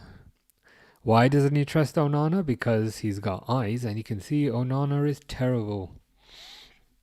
He doesn't trust Bayendier either, who, to be honest, is not much better than Onana. So yeah, apparently they might be getting a new keeper soon. So we'll see how that works out.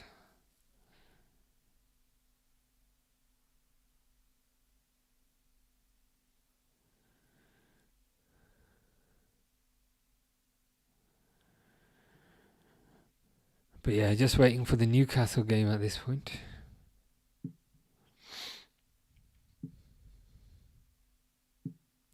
When's the Liverpool green kit out? Apparently it's supposed to be out like August, but there's only a week left for August, so what's going on there?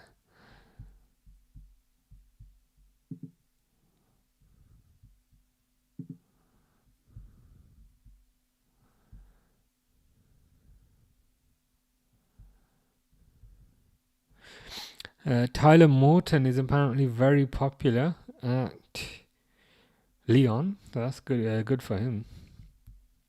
Good to see.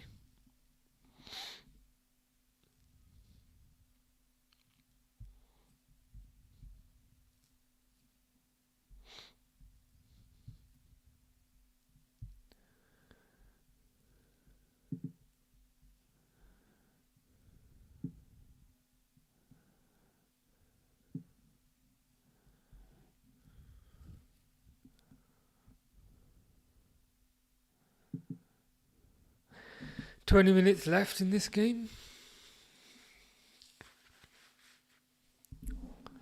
I think Barcelona will probably end up winning this because they've probably got the momentum at this point, being 2-0 down. That is that their away kit though. I can't say I'm a huge fan of that. What is it with this year and kind of neon green? What is it with this year and kind of neon green kits? Should probably have picked another color. Ooh, Torres with a clear header there. Fails to score. Ilias says, "Who's been your man of the match so far?" To be honest, nobody has particularly stood out. Flop of the match would probably be Rashford. Rashford was terrible. Every time Rashford got the ball, he just did nothing with it. So he'd probably be the flop of the match. But nobody's really stood out. I mean, Pedri got a good goal. Yamal's been quite quiet.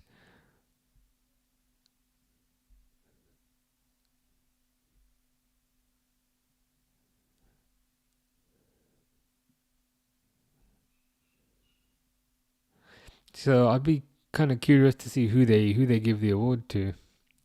Where's Chesney? You tell me.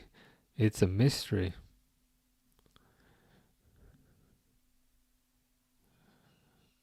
Oh, Yamal just kind of slipped there.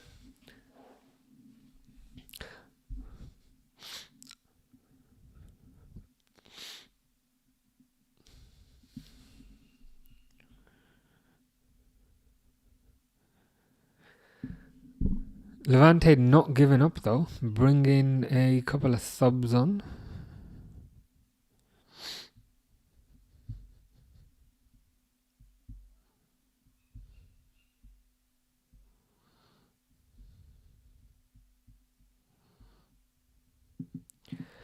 Elias says, who will be the worst signing of the season in the Premier League? The worst signing? It would typically kind of the worst signing tends to be like an expensive player, I guess. So who have been the expensive players?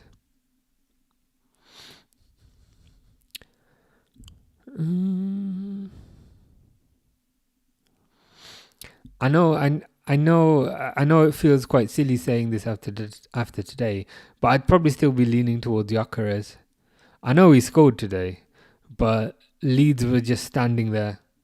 Leeds were just refusing to defend, number one. And number two, he kind of went near post, and the keeper just didn't dive for it. So I think probably Gyökeres, all things considered. I think Sesko will be okay for Man United. I think Ekatike will do well at Liverpool. So yeah, that's probably who I'd go for. But yeah, who would you go for? Fish says, post a vlog, please. I don't know what I'd vlog. I was mostly doing admin tasks today, which are not particularly interesting. Play DDLC. What's that? DDLC. That looks familiar though.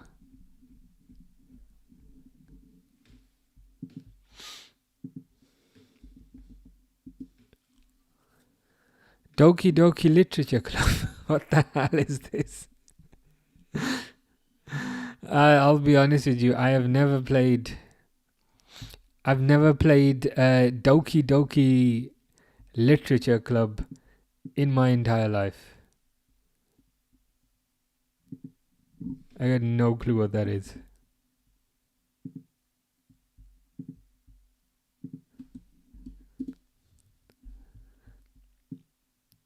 Is it like an anime game or something? I think I might be a bit old for this game.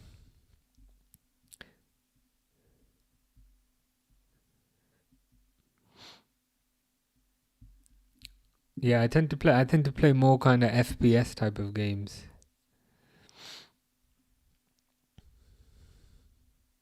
Or horror games. Horror games are also good.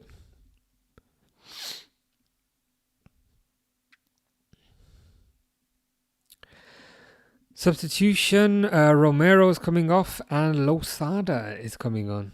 Good old Losada. We do love a bit of Losada.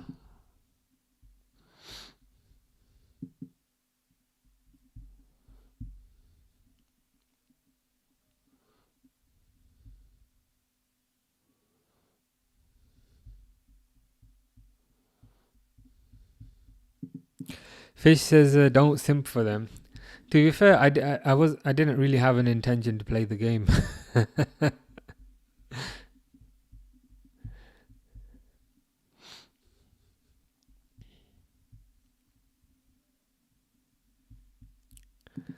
Leonie's had a haircut, apparently.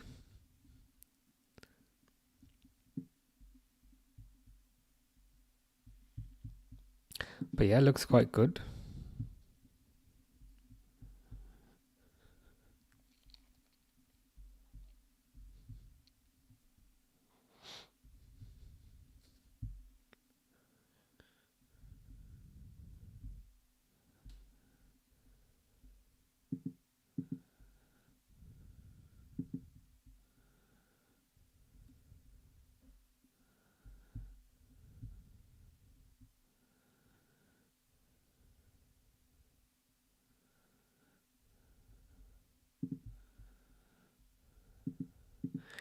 Play Eyes of Horror or Fish Horror Maths. What's Eyes of Horror? That one sounds pretty good. Eyes of... What the F is this? Well, it's a mobile game. I don't really play mobile games, but there is a Steam version. I mean, to be fair, it might be a good recommendation. It's very, very positive.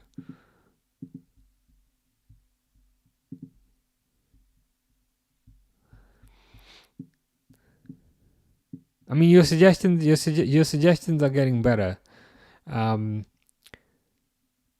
I still probably wouldn't play this. It looks a bit basic, but this is better. More horror suggestions, please. Gakpo must have taken him to his barber. Very true. Or his barber must have stopped off at Leone's house as well. Speaking of, Fish says, "Show me your hair." There's no hair, nothing. Shaved it all off, all gone. But give it a few weeks. Steve Parish, Crystal Palace owner, now actively wants to sell Gahey, according to sources. It makes sense. They've probably had some sort of conversation where he said, "You know what? I'm not gonna hang around. If you keep me here, I'm gonna go on a free next year." So it makes sense. Get 40 million now, reinvest it, rather than taking the risk of him going for nothing. Have they said how much he'll go for? I think if we can get him for around 40 million, that probably is fair.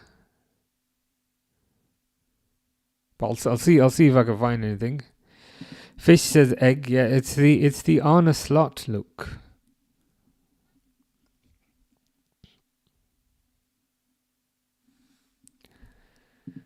Play Sonic. Granny, I've heard that's like a horror game. That one might be good.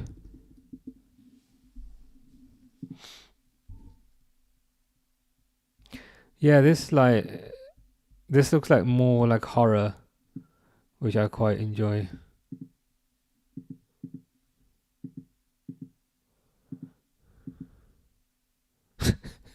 Yeah.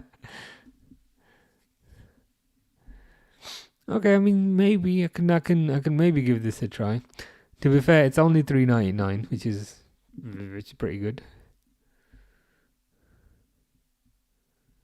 I actually might try this. I appreciate the graphics look a bit terrible, but I might give that a go. Gay, probably doesn't want to sign a new contract. Get him out so that they can get something. Yeah, it makes sense. Because in effect, if they let him go for free, they then don't get 40 million. So in effect, by releasing him for a free, they're basically paying 40 million just to have him for one more season. It's like they're paying 40 million pounds to loan him for one season, which doesn't make sense, I don't think. So yeah, he doesn't want to sign. So get some money in for him, buy somebody else, buy another centre back, and move on, I think. Which is good news for us as well.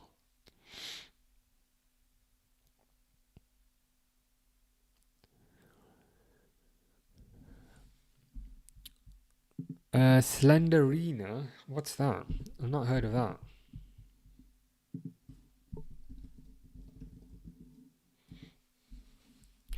Slenderina doesn't come up. Sonic.executable. Do you just mean like Sonic? Yeah, that doesn't come up either.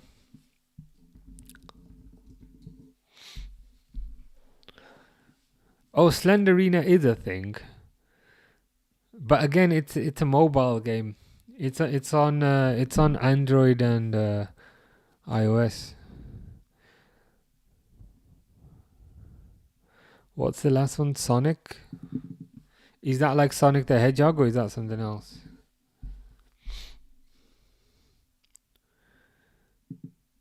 Oh, this is like a horror game.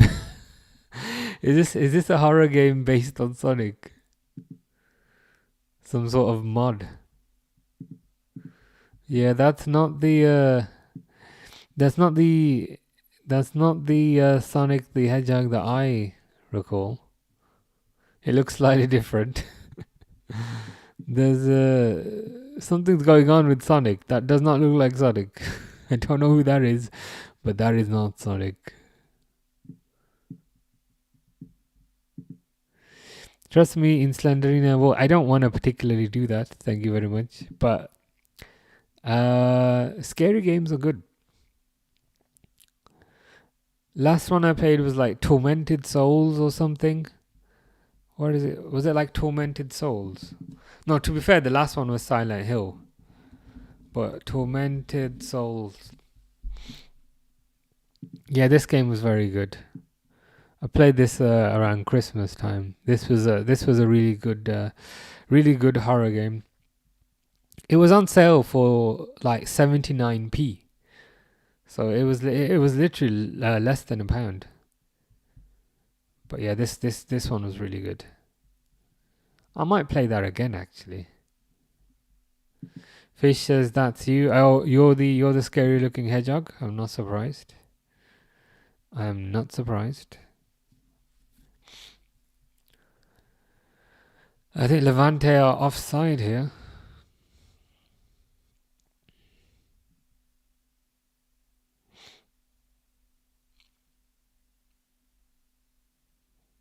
Oh, to be fair, he wasn't significantly offside. Borderline.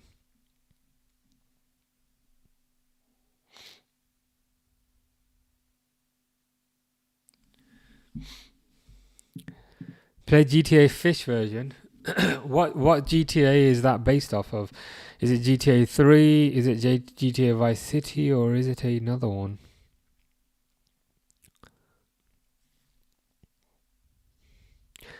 What did you think of the Call of Duty with Harry? I thought that was pretty good. Oh, was that Rafinha with a shot?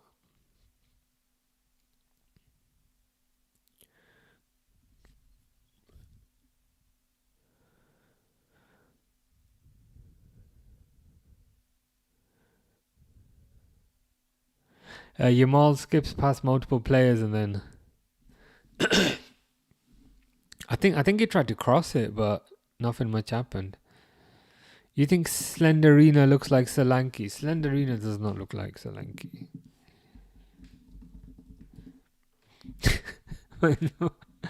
In what world?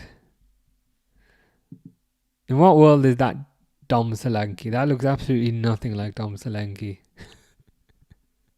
I don't know where you're getting that from.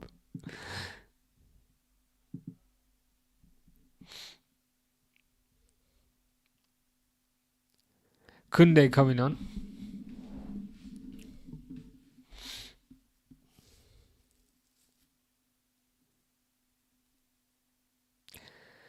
Barcelona got 5 minutes to turn this around. Mr. Default says, who's playing? Does it not come up like over there? Because for some people, like on some people's phones, it does come up.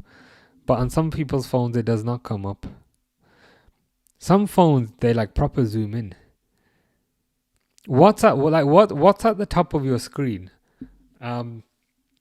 Like, can you see like this metal thing on the cap, or is it my eyebrows that are at the top? I think some phones seem to proper zoom in, and then the score gets cut off at the top. But anyway, Levante versus Barcelona. Levante 2, Barcelona 2. Ah, right, okay. Oh, so you can't see Lev at the start. So you see 2-2 bar, then half. Okay, interesting. So yours is cutting off from like the kind of the left hand side. Interesting. But yeah, it's Levante Barcelona, and it's 86 minutes now. So you can probably just see the seconds, but yeah, Levante 2, Barcelona 2. Ah, interesting.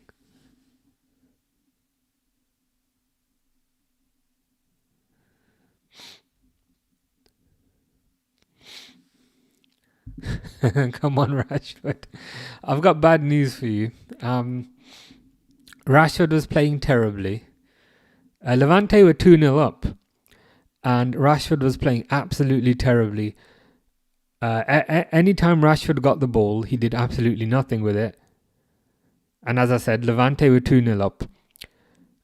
Rashford then got substituted off.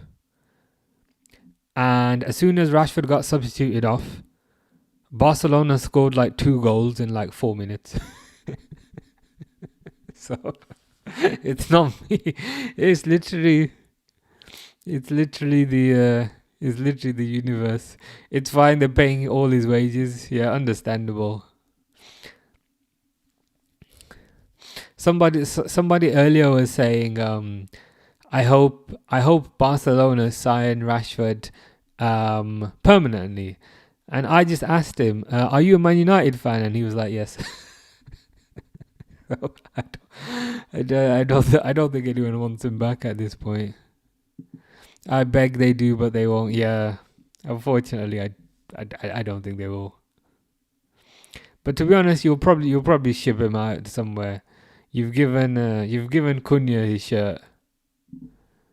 Yeah, Wrexham, maybe Rangers. To be honest, probably like the Saudi league. That's probably a possibility because he's still got name value, I guess, and you might be able to cash in. Harry says, sorry, a bit K. That's okay. Well, I say that's okay, but Fish doesn't forgive you. So it just depends. It just depends how you prioritize that.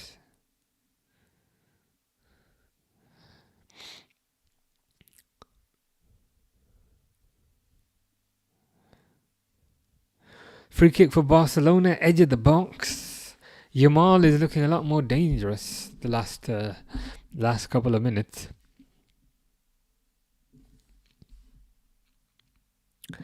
Are you live for Fulham 1 Man United 0 tomorrow? I shall be, yes. I wasn't planning to, but quite a few people have asked. So my arm has been pulled, and I'll go on then. So yeah, 4:30. I think 4:30 tomorrow. I mean, should be a good game. Should be a good game. I do think Man United will probably end up winning it. Like realistically speaking, but it'll be good.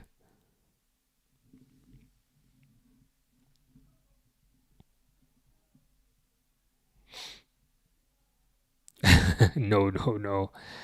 Harry's ill. I'm sorry to hear that. You reckon you caught something on the plane?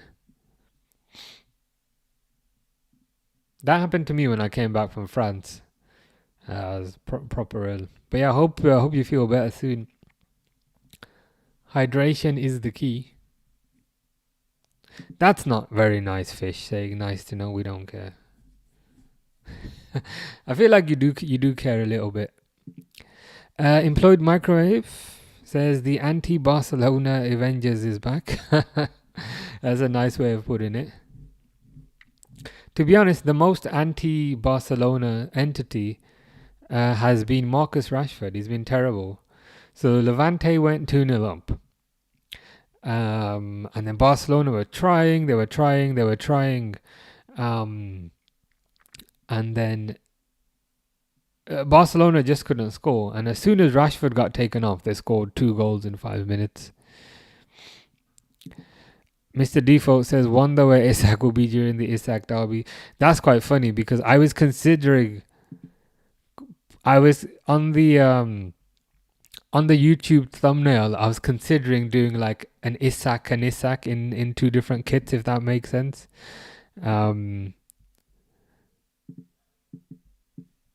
Like if I show you.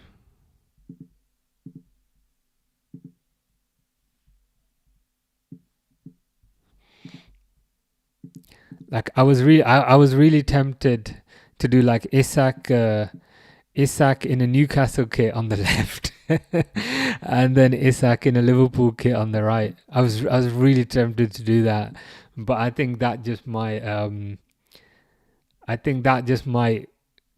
invoke a bit too much fume. It would have been funny though. It would have been funny.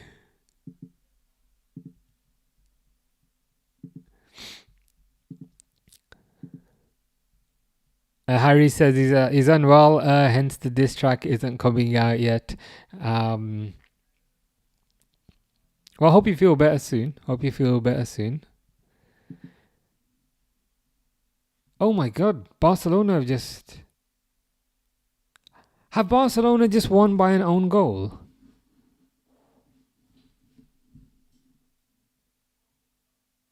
That is unlucky. But Barcelona have just scored. Barcelona have just scored.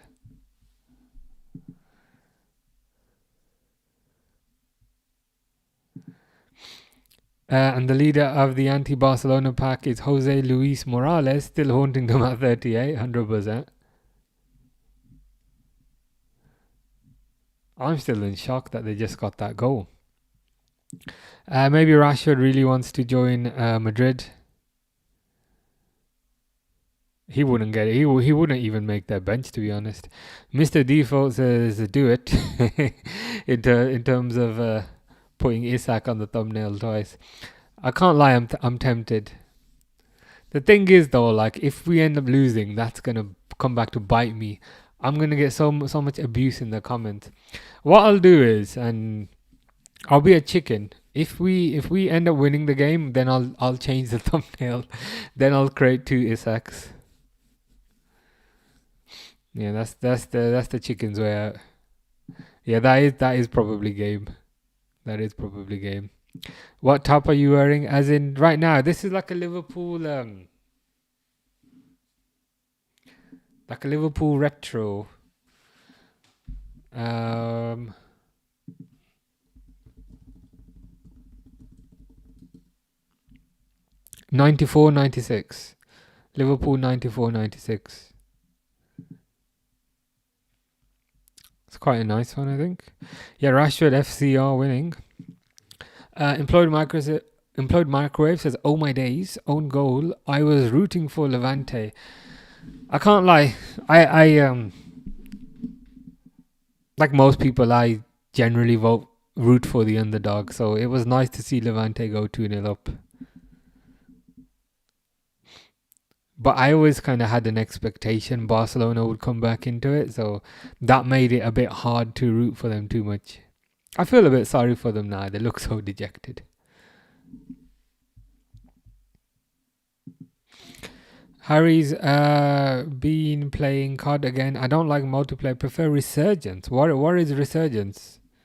I've no clue what Resurgence is.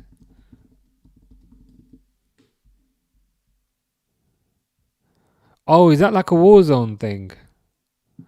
Warzone, I feel like there's just too many players, and then I just find that a bit disjointing. Fish is going to sleep, says bye Harry and Sir and Durwood and Alejandro Fishnaccio. I presume that's you. But yes, enjoy Fish.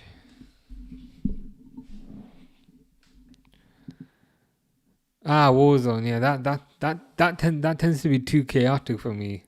My annoying playstyle doesn't really work there because there's just too many. my annoying playstyle requires very small maps with very narrow corridors.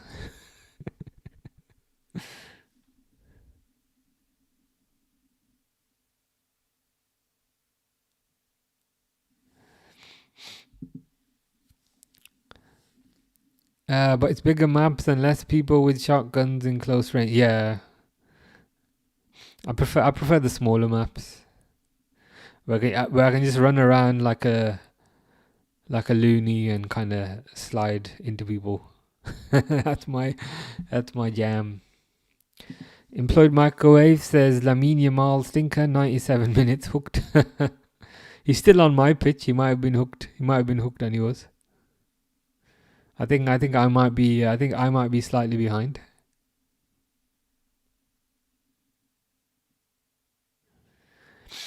I feel a bit sorry for Levante, like especially when they went 2-0 up. And they got so close, but What can you do in the end? Fish is going to work at 1 a.m. and finishing at 2:02. That is very short. A very short shift that you have there, Fish. What are you doing for work specifically in this example?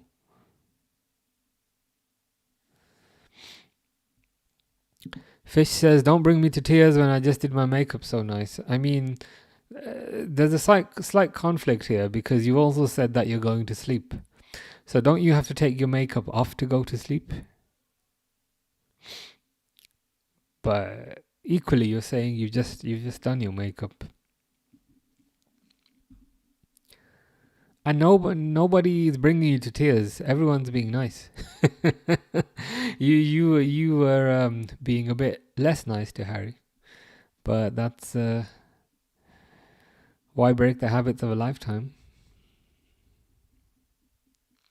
Well, we just hit 7 minutes.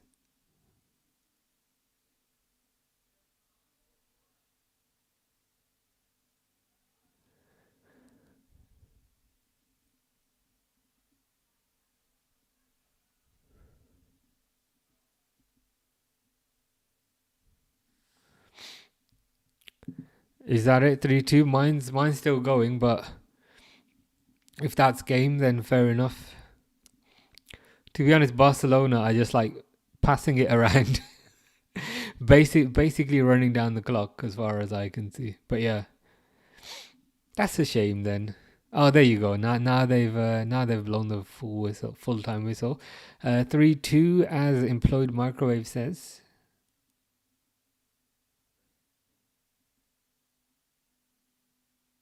Not a bad game, to be fair. I mean, 5 goals. Can't really complain. Didn't quite think that Barcelona would leave it so late, but a win's a win. In a few days, they won't care. They'll only care about the 3 points, I guess. Harry says, "Fish, you are mean." He is very mean. Especially mean to you, specifically.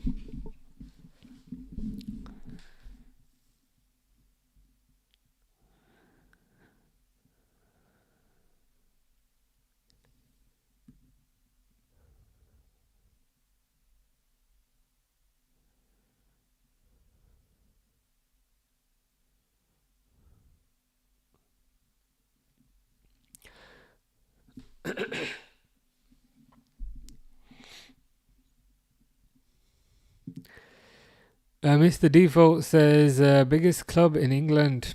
Well, for me, it's the Reds. As in the Reds on the coast.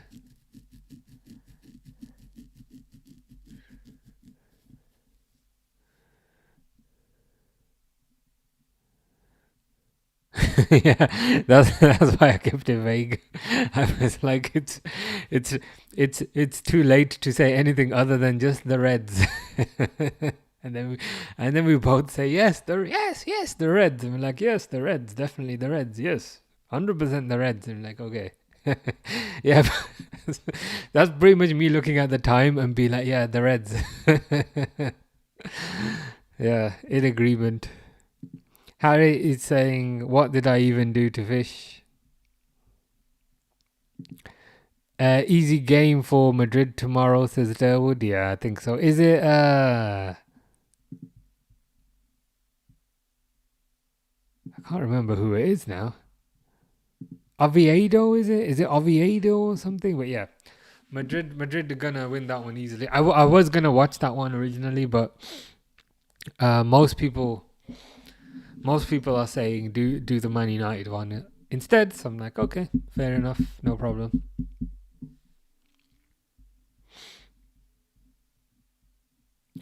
Biggest team the Reds, smallest team the Blues.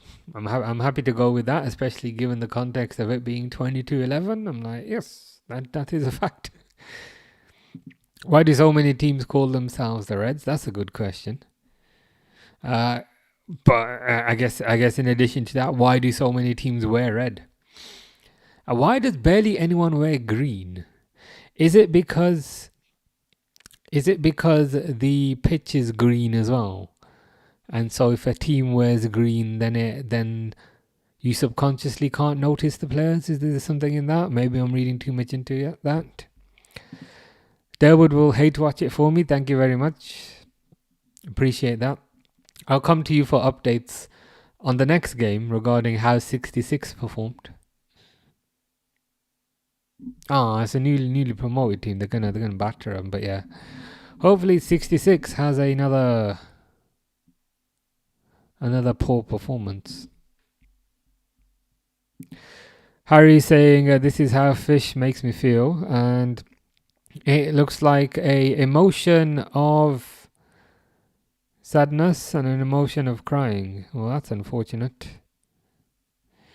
Mr. Default says 66 Ballon d'Or run. Well, that's the most running that 66 has done in the past 2 years. So good for him for finally tracking back.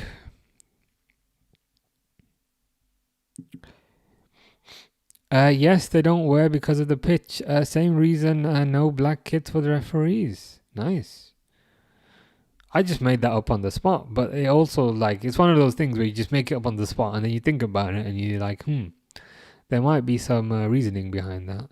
Like, there's Betis that wear green. And there's Newcastle because of the whole Saudi thing, let's be honest, they wear green. But other than that, can't really think of anyone. I'm surprised not more teams wear orange. Netherlands wear orange.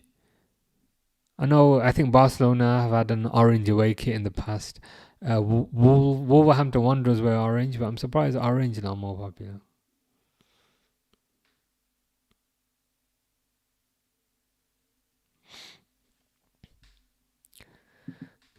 Newcastle, richest club in the world, but still have no bull.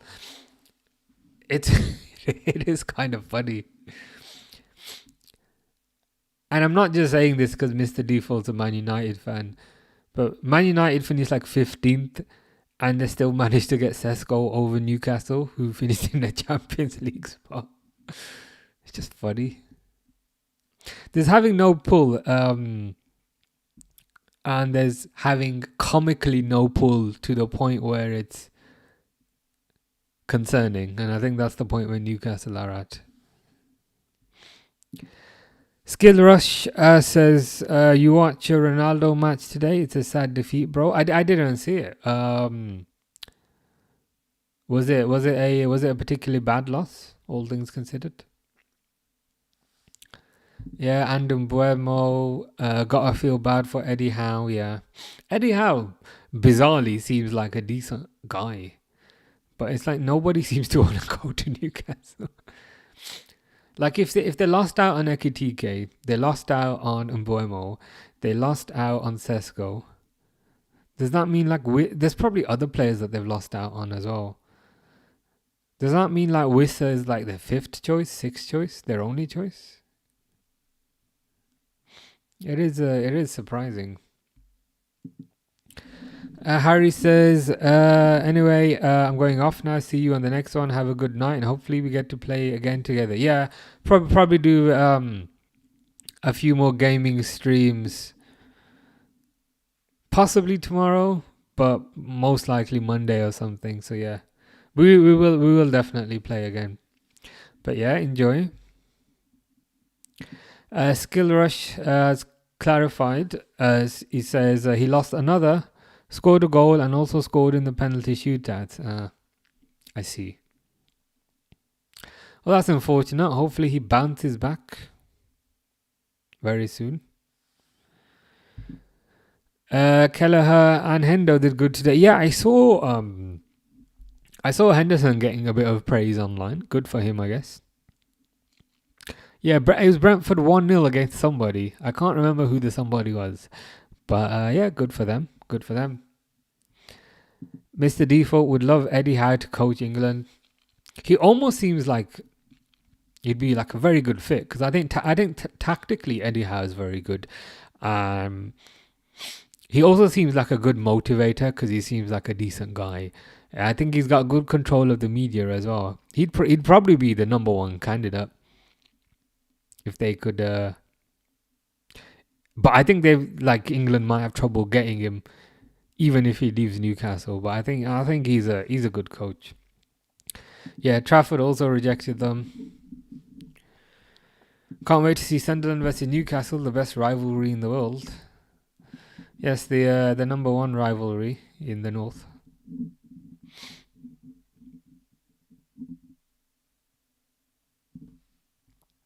Skill Rush is saying, "Are you live anywhere else?" Pretty much, yeah. So YouTube is the best one, to be fair, because it just works. Also TikTok, but sometimes TikTok it disconnects, and then I don't realize, and then I have to reconnect it, and then when I reconnect it, obviously no one's there anymore. So TikTok can be a bit annoying, but yeah, YouTube's pretty good. Mr. Default says, "I'm gonna go to YouTube. What's your YouTube?" It's a football live chat. If you click on my TikTok profile, it should say it on the top there.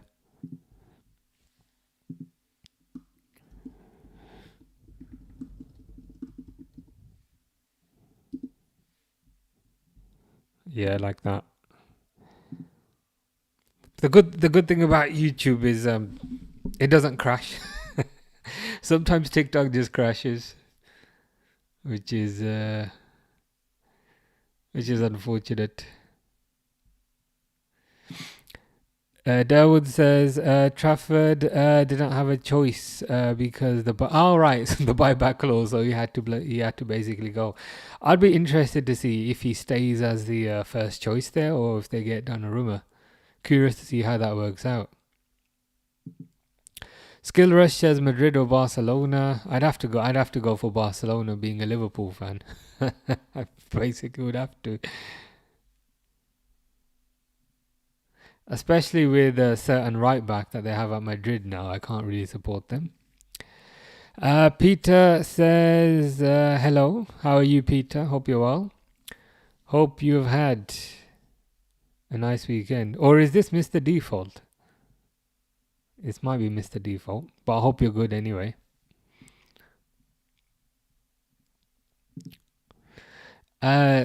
Skill Rush, Barcelona or Madrid, what's your favourite? I wouldn't say I have a favourite as such, but right now, if you made me pick one, I'd pick Barcelona.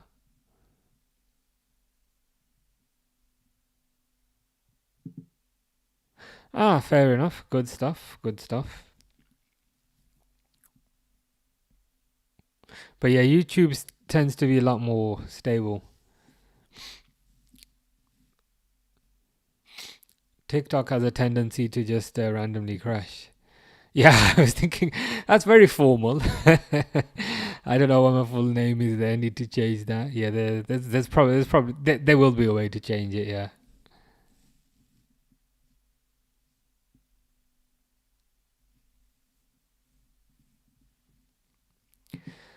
Skills Rush says, "What's your all-time favorite club?" Well, I'm a Liverpool fan, so I'd go for them.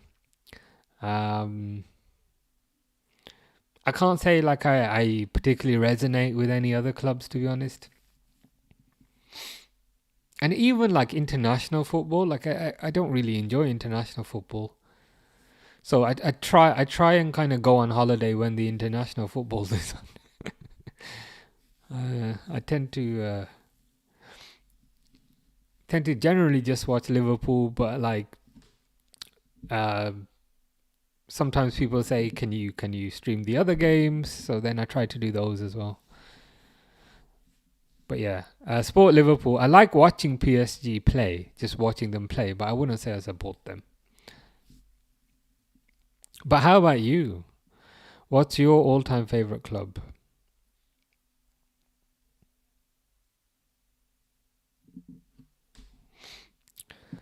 Skill Rush says international football is bad. That's true. It feels scripted. Yeah, it just feels like a lot slower to me.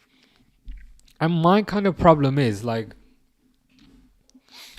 I find it hard to like support an international team because there'll be players in the team that I don't like. You know, like as an example. So I was born in England, but then the problem is England have Harry Kane. I don't like Harry Kane because he plays for Tottenham.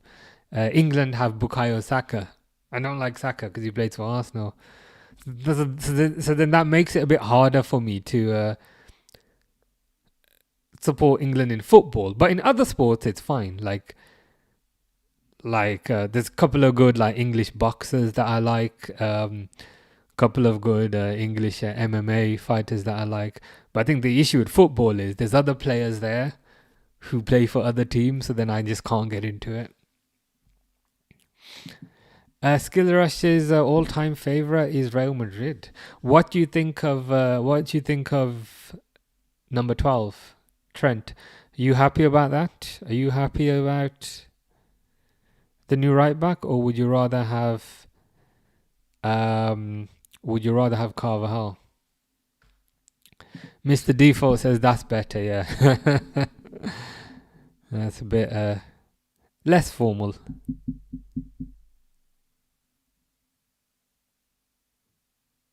Also, on just out of curiosity, now that you're on YouTube, is the full? You know how you were saying on TikTok, it was cutting off the left. Can you see like the full lev and the full timer now,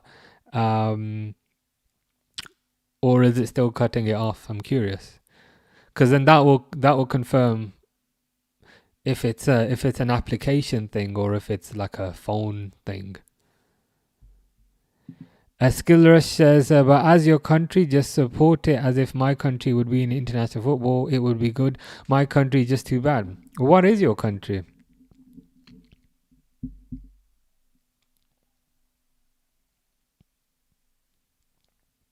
When I watch international football, I tend to just watch whatever team has the most Liverpool players. So right now I'm watching Netherlands because they have Van Dijk, they have Gakpo, they have Frimpong, they have Gravenberch. Vertical YouTube cuts it off. It's weird. I think it's highly dependent on the phone. Like on my phone, like I've got the stream going here on my phone. My phone, it's okay. I think it depends on like what kind of phone you have, because like some phones are like thinner and longer, and I think the thinner and longer phones, they might cut it off. Whereas this phone is like quite wide, so I think it kind of fits it in. It's weird. They need to make it a bit more consistent. Skill Rush says Carvajal is OG and GOAT, but Trent's situation is sad for Liverpool. I personally don't believe in Trent defending really much. Yeah, most of us don't feel the same as you, to be honest. So we're curious to see what will happen. Mr. Default can see more now. I can see... You can see all the time, but you can only see Ev. Huh.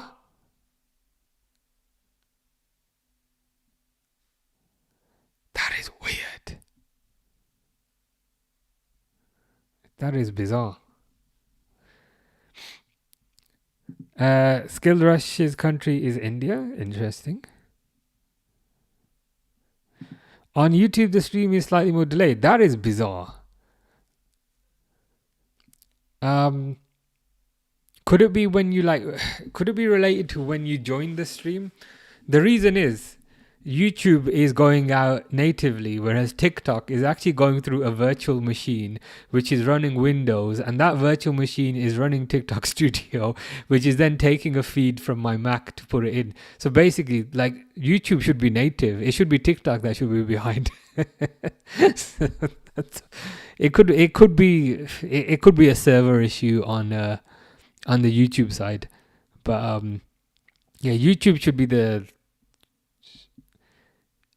be the soonest, because as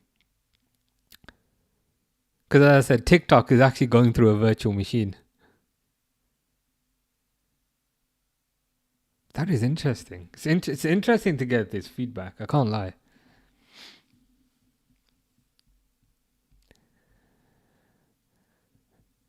Who do you think's the Ballon d'Or winner this year? As in the current one, it's probably going to be Dembele, if I'm honest with you. I'd love Salah to get it, but I think it's gonna be Dembele. Skill Rush says you don't look like you're from India. You look like you're Asian or Arabic. Yeah. I've never been to India. I understand. Like if you speak like Urdu or Punjabi or Hindi, I can probably understand what you're saying.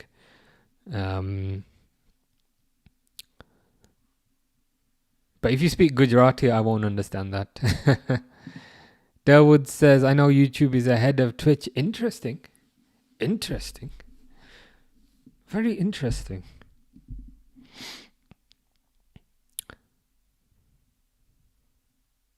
Extremely interesting. Because Twitch is the one, based on how it's set up, like Twitch is the one that goes live first. And then YouTube after that. But they're coming from the same source. So it's YouTube probably has like faster servers. YouTube probably has faster servers, I guess, than Twitch. YouTube and Twitch, they're using the same stream. This is actually really interesting. I can't lie. Skill Rush says, how are you? I'm good. How are you? Ronaldo's back. Good to hear. How you doing? Skill Rush says, from where are your ancestors? My parents are from Pakistan. I've been there once. But I was born in England. Ronaldo says, hi. How are you, Ronaldo? Hope you're having a good weekend. NP19 got my new Liverpool shirt today. I can't lie. Slightly jealous, but happy for you. Which one did you get? Did you get home? Did you get away?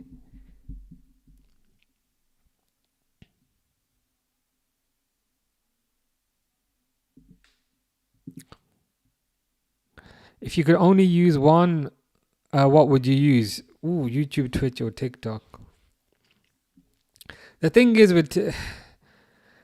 with TikTok, like you get lots of reach. The thing I don't like about TikTok is quite often if you say the wrong thing, even innocuously, it'll give you a warning. So when we were talking about the Isak deal, I said a phrase which is, there's no SMOKE without FIRE. So I said that phrase, and then when I ended the stream, it gave me a warning. It gave me a warning for promoting tobacco, and I was like, what? For saying there's no SMOKE without FIRE. It gave me a warning for that, saying I was promoting. I was like, no, that's a phrase. And the thing is, you can't even appeal that. So that's what I find irritating about TikTok. Probably YouTube, because I think YouTube. It's the fast platform. It's got good kind of moderation tools as well. And the thing is, with YouTube, you can reach out to actual people, whereas on TikTok, like a lot of the moderation is done via AI, I think, and you can't even appeal it. So I've got a warning on there for apparently promoting stuff, and I was like, no, I'm not. I don't even do that. Like I don't like drink or smoke or anything. So that kind of stuff irritates me. Proper. A home kit in longs. Ooh, you got a nice one, man. The long sleeve is nice. You made a good choice there. Nice, man. Enjoy it. Barcelona won 3-2. I should really stop the timer, to be fair, but they ended up winning it. Ever tried korma, nahari, or biryani? Korma's nice, especially when they put coconut in it. Nahari, I probably have tried. Biryani is quite good. Hugo Ekatike is back. How you doing? Mr. Default says, what the hell? Yeah, I was so annoyed that day. Especially when, like, I feel like I behave myself. Like I feel like I feel like I don't ever say anything bad, and I'm like, why is it giving me a warning for that? Where it's because it's all like AI based, and it heard that phrase and was probably thought I was promoting something, and I was like, I'm not. That proper irritated me. I can't lie. At that point, I was gonna stop on that platform, but then I just carried on. But what I like about YouTube is like you can get through to an actual person.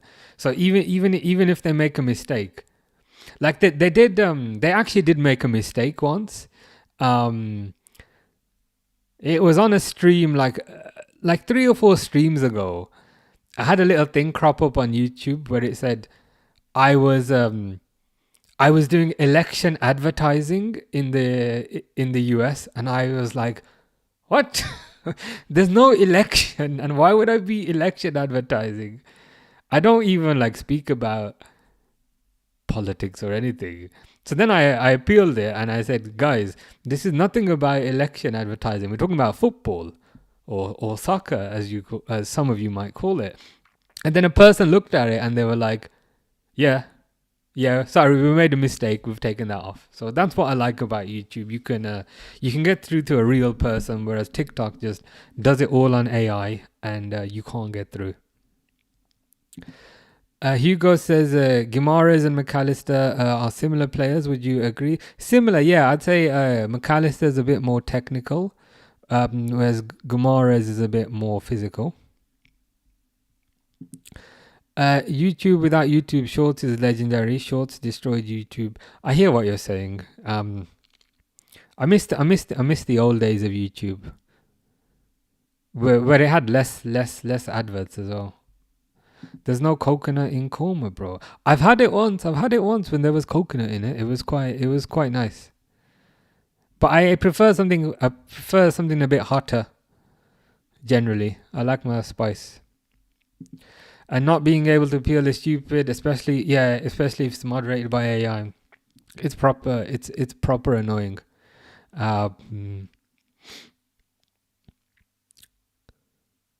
Oh, there's a button. There is a button. By the way, there is a button.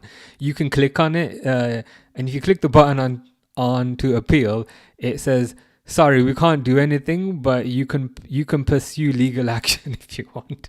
And I'm like, what? I'm not gonna do that. So yeah, TikTok's a bit annoying. The other downside is because I run TikTok through a virtual machine because I'm on a Mac. Sometimes it thinks I'm not there, and it just finishes the stream because it says I'm not responding. But that's because I'm running it through a virtual machine. But yeah, YouTube is more stable. YouTube just works. Skill Rush says, "Do you stream games?" I do on my gaming channel. Again, it's not particularly organized or anything, if you know what I mean. It's like if I'm playing a game, I'll just press the stream button. I'll see if I can put it in the chat for you.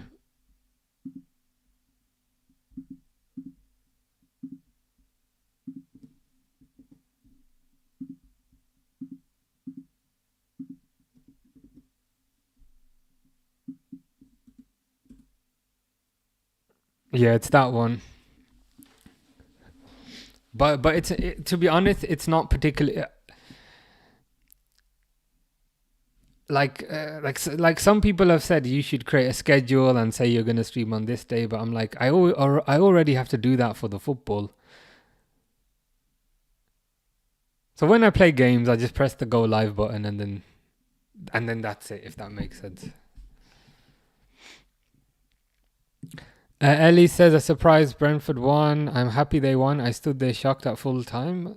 Yeah, I'm quite happy for them as well. Kelleher had a good game. Henderson had a good game, so good for them. Ever tried Coronation chicken sandwiches? No. Are those like curry sandwiches? I've never really mixed the two, but is that Is that is that like? Are you recommending them? Should I try them? AFC Dave. I know it says DL now, but I just find saying AFC Dave is a bit easier. it rolls off the tongue easier. Arteta will ruin Eze. I'm curious as to kind of see where he's going to play him. Is he going to play him on the wing or what's going to happen? Um, I'm curious to see how it works out. If Coma is done, yeah. Like I swear, like I've had Coma sometimes, and it's got like a bit of coconut in it. But to be fair, not always, but certain times it does. And when it does have coconut in it, it's quite good. It's quite good. Skill Rush is not convinced. Skill Rush is saying korma is made from meat. Coconut is like dipping a burger in Nutella. It's one of those things where it doesn't sound like it would work, but it weirdly kind of works. Like it's hard. Like I can understand why it sounds kind of horrible, but it's one of those things that weirdly kind of works. As bizarre as that is. Search coronation chicken sandwiches. They sound disgusting. I can't lie. I can't lie. I mean, I'll search since you asked.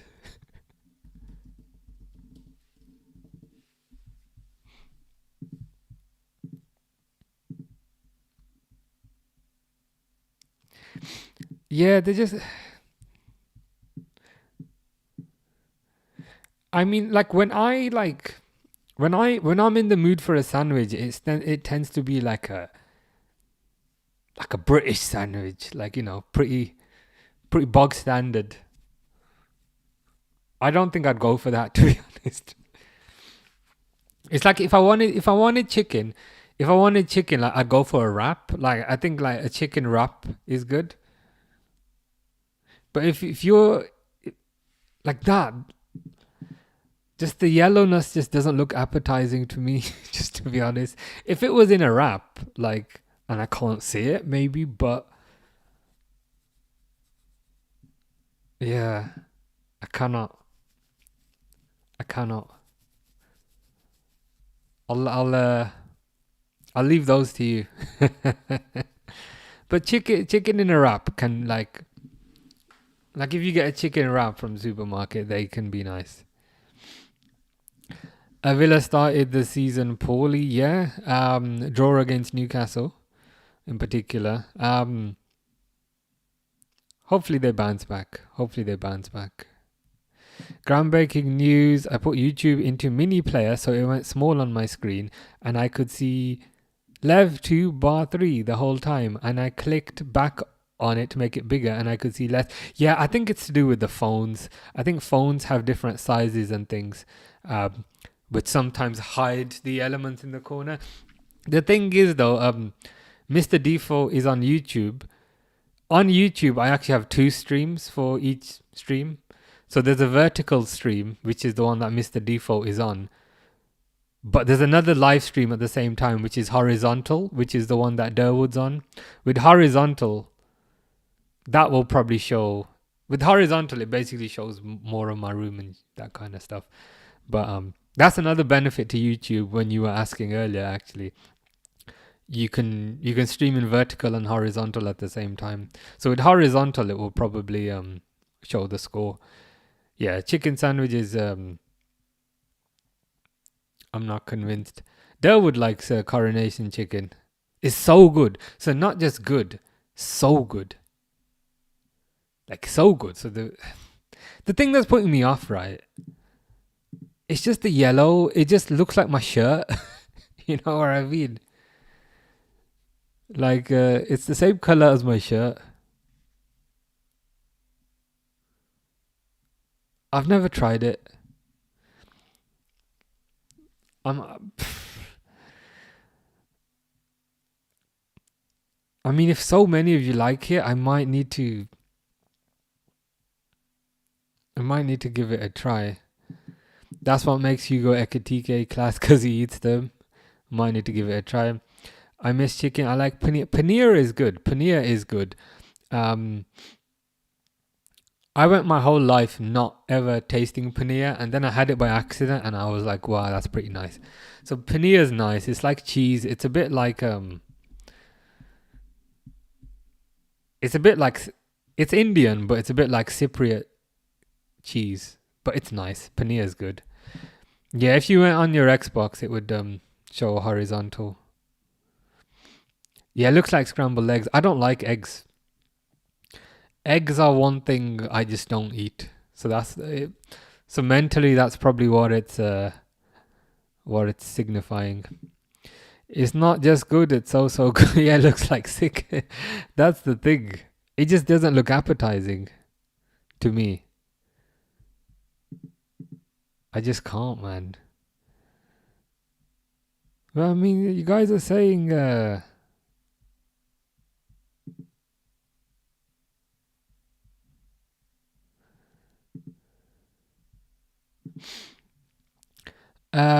I like it, but I don't pick it when I'm buying a sandwich. Um, I hear what you're saying. So you're saying you like eating it, but it wouldn't be your first choice. It's a handmade cottage cheese. Is that the paneer? As in the paneer? Paneer is great. I'll it's pretty easy to cook. To be fair, pretty easy to cook as well. When the sandwich is on your screen, I could see more of your room. This is weird. These are the quirks. These are the quirks of YouTube. On YouTube, if you click on my profile, you'll see there's two streams. So you've clicked on the one that says vertical at the start. There's another stream that doesn't say vertical at the start. It just says Levante versus Barcelona. That's the horizontal stream. So then you can see my giant mirror. You see my gaming PC, Star Wars poster. NP19 really wants that black and gold and red Liverpool shirt, Torres era. Yeah, the that's quite a nice one, isn't it? That's quite a nice one, isn't it? It's I might have to get that one as well. I might have to get that one as well. I think black and gold goes very good. And I missed the default and I switched to horizontal. And it's like, oh, that's what you mean.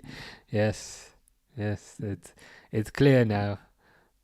It's you can see more of the room. You can see the mirror. I love that mirror. Can't lie, it's massive. Star Wars poster. I don't know why I'm looking behind. I can just look on the screen. But yeah, that's another kind of benefit. You can stream in horizontal and vertical. Some people prefer horizontal, some people prefer vertical, whatever works. What I like about horizontal is I'm a bit less self-conscious because with vertical, I feel like it's zoomed right in on my face. Are you going to stop the clock? That's a good suggestion. Because people will think it's still going. If I click the refresh button. How do you think the game will play out on Monday? I think Liverpool will probably win it 2-0. Newcastle didn't have the best pre-season. They also didn't score versus Villa. They also don't have Isak. They also don't have Wilson. So I think they'll struggle to score. I think Liverpool will get probably 2-0. What do you think? Mr. Default says, "Wow, I can see your whole." Yeah, it's the joy of horizontal. Yeah, more space to work with.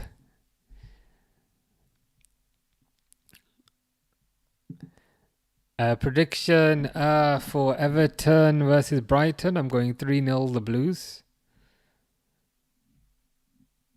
That took me a second there. I was like, what? And then I realized it was Dale. I was like, oh, okay, makes sense. Makes sense. I was thinking, what?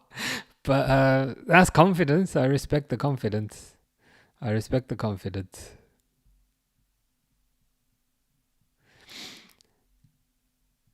Mr. Default says, I need to go to every stream, sorry, and is then appearing on Twitch saying, hello, I've made it to every stream. What's my prize? Your prize is, I will support Man United versus, oh, that's a bit far. Yeah, you know what? I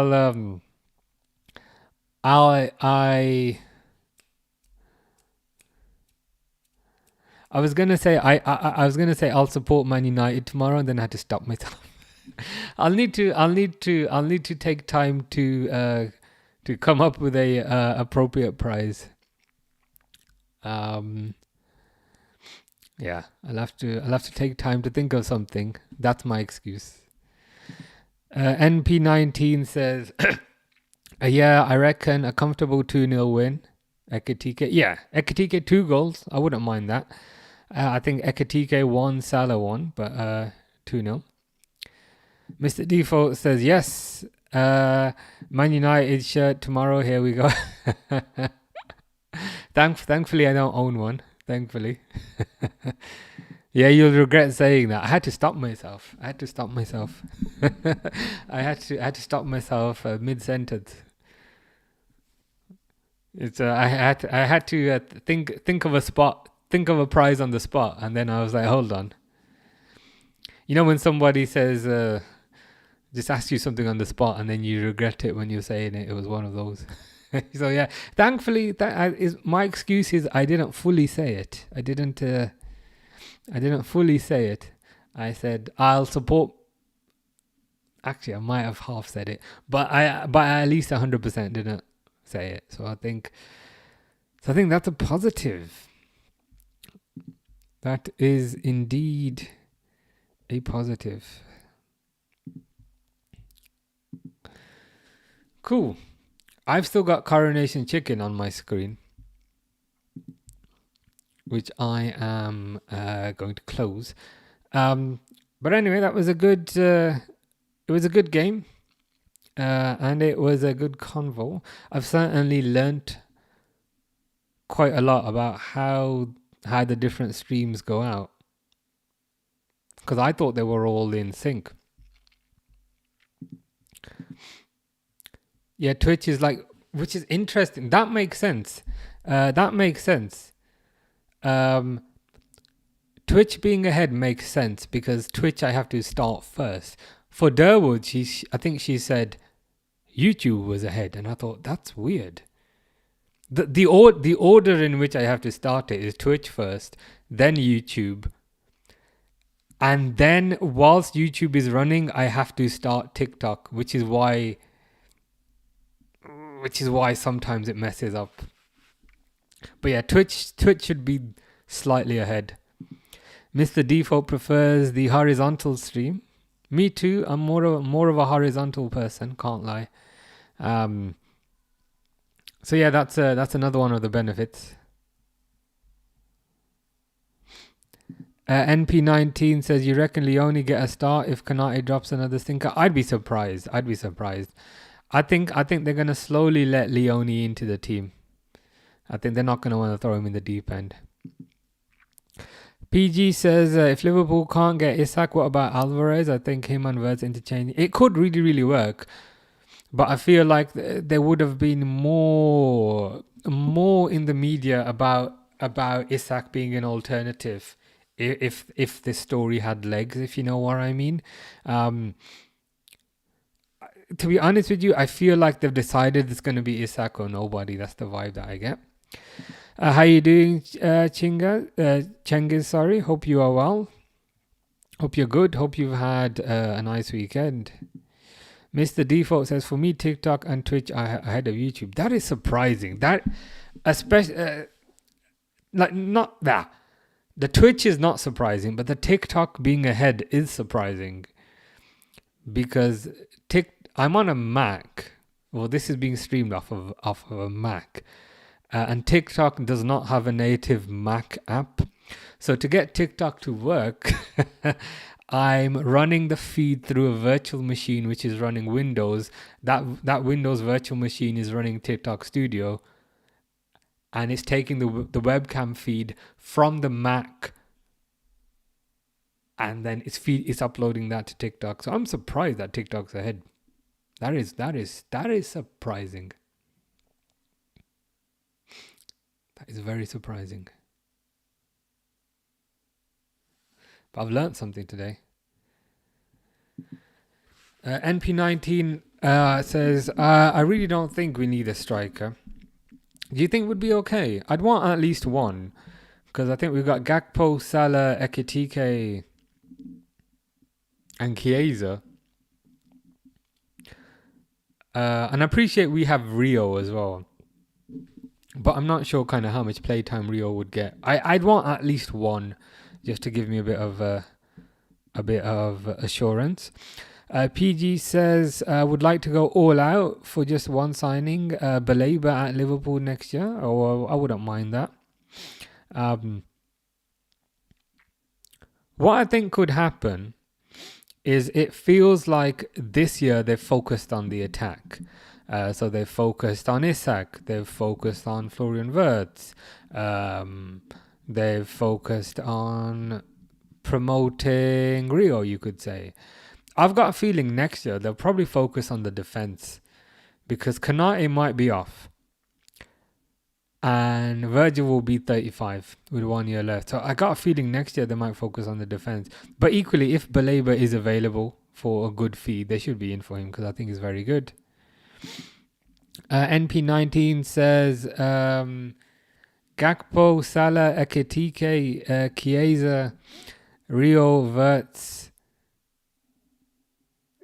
kind of good in attack, I think. What does ASW mean? Let me know what that means. Harry says, I can't lie. I can't sleep. Just go back to my explanation about how I'm running TikTok through a virtual machine. That will probably put you to sleep. Oh, I'm sorry to hear that. I can't even breathe. Maybe open a window or something. Drinking water, perhaps that could help. I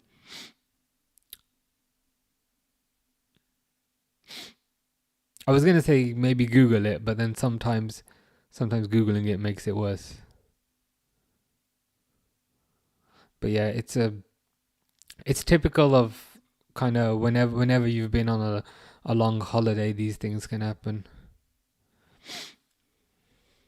As well, yeah.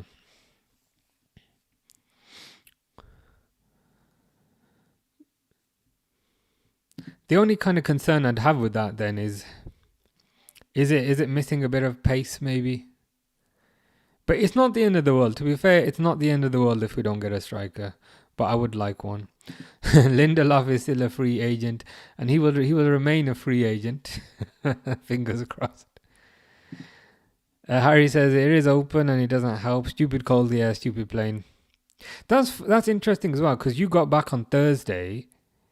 Yeah, this exact same thing happened to me. So you got back on Thursday, and 2 days later you feel awful. I got back on Wednesday, and by Friday I felt awful. So whatever we catch on planes, it must have a 2-day delay. It'll be great if Rio scores on Monday. I can't lie. I would like that. I'd like for him just to get an opportunity to start with, but my stream is still running, by the way. It's they're showing Bournemouth. They're showing the Bournemouth game now, all right. But yeah, I'd like Rio to get a bit of time. And if he gets a goal, even better. Harry says, "Oh well, yeah, it's one of those annoying things." To be honest, like it took me a few days to feel better, and I'm somebody who typically doesn't get sick that much. But the good news is next week you'll be super resistant and nothing will stop you. So that is the positive. After I recovered from that illness, I then wasn't sick for. I don't think I've been sick since. No, I wasn't sick for another 6 months. In my opinion, they're all fairly quick. Picking out Wirtz as slowest, but still not too... Yeah, to be fair, not too bad. Um, I guess we'll have to wait and see what happens next week. Whenever I Google my illness, it turns out I have testicular cancer. I'm a female. Yeah. That's the uh, that's the trouble with googling illnesses. I used to Google. I used to have. I wouldn't say I had an issue doing this, but I used to do this when I was younger.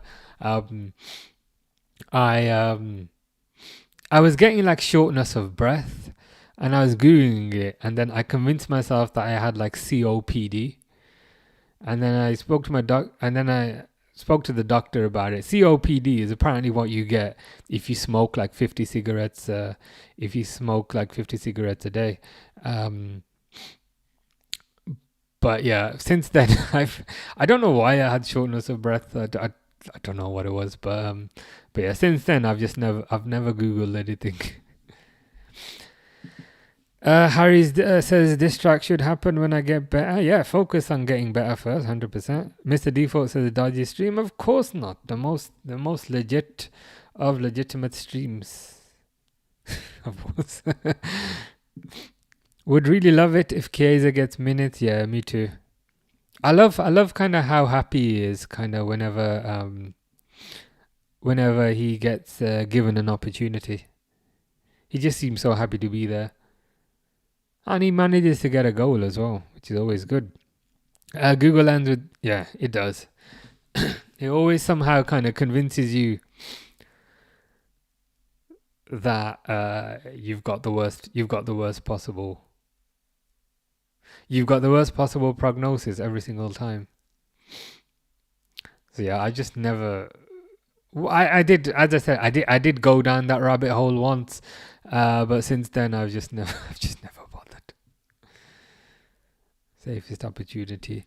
Yeah, seems like a player who really appreciates playing. Yeah, he does. Seems kind of happy to be there. Doesn't seem to really have an ego, which makes all the comments about his attitude all the more bizarre. But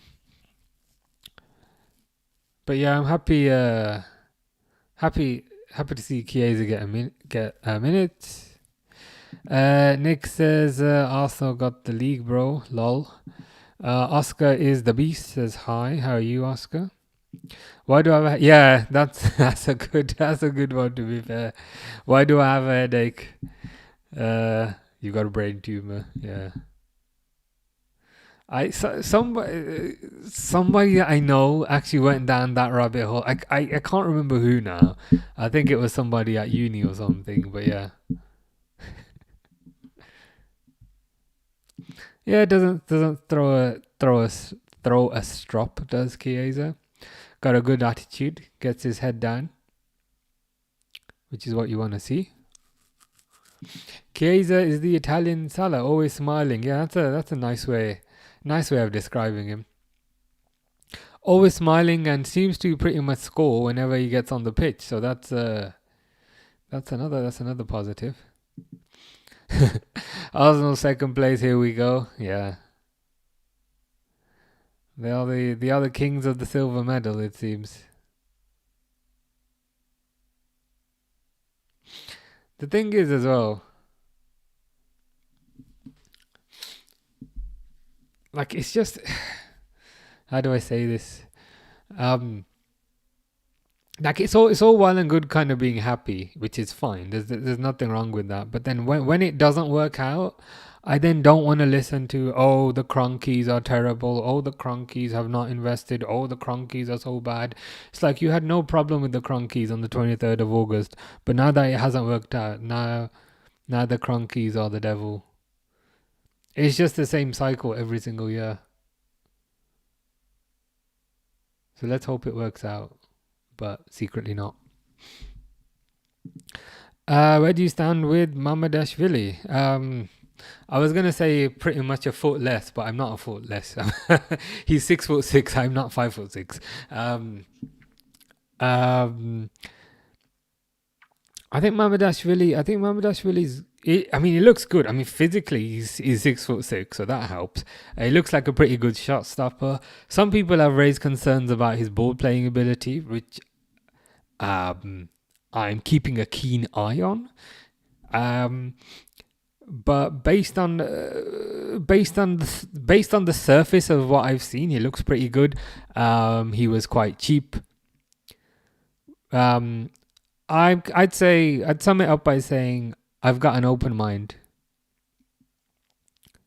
The thing is with Alisson as well, Alisson will get injured this season, so we will have good opportunity to see Mamardashvili. Always scores until he faces Onana, like it is with most top strikers. They are intimidated. What is happening with Onana? He's probably going to be off. Apparently, Man United are getting a new keeper, like 17 million or something, 20 million. So he'll probably come in as a starter, and then Buendia will probably be the backup, and then Onana might end up going. Yeah, Onana will score for him. If I'm ever to take a shot against Onana, I'm going near post. It just seems to be the best place to put it. Even if like Onana is standing right next to the post, that's the post I'm gonna go for. He seems to have a blind spot when it comes to his near post. NP19 says Pesci looked decent in pre-season too. Yeah. And again, he's Hungarian, I think, so he's fitting in quite nicely with Szoboszlai and Kerkez, so that's good. Also, again, kind of quite tall. Made a couple of nice saves in pre-season. Very cheap. I think about £1 million, something like that. So yeah, I mean, especially in today's market, £1 million is literally not a risk at all. So yeah, no, I'm quite happy with him.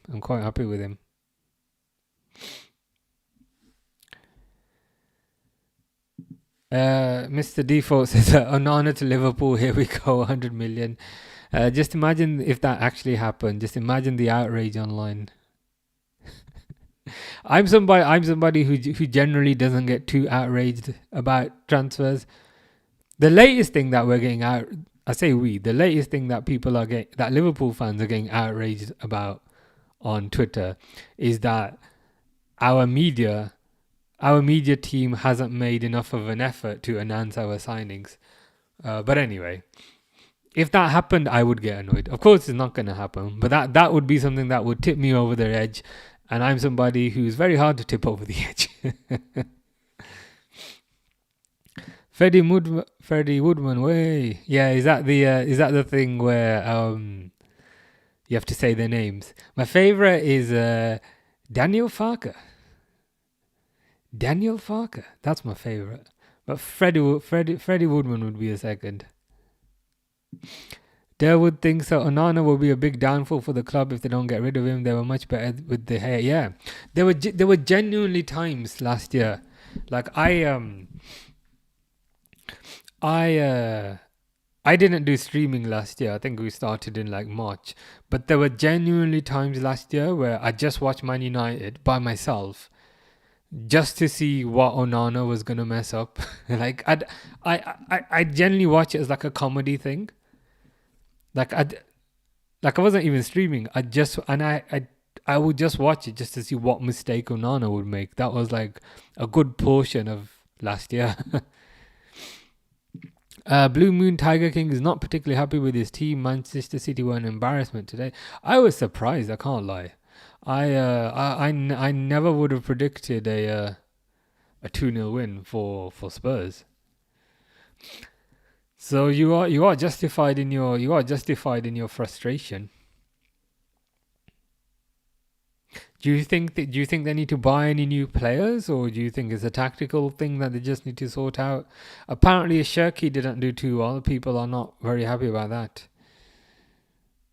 So it'll be interesting to see what happens. The Emmanuel Benson and Nicholas Jackson. That's another good one. But yeah, Daniel Farker is my favorite. The other day, I just watched that clip like 20 times. It's the way it's the way it zooms in on his face. I just can't.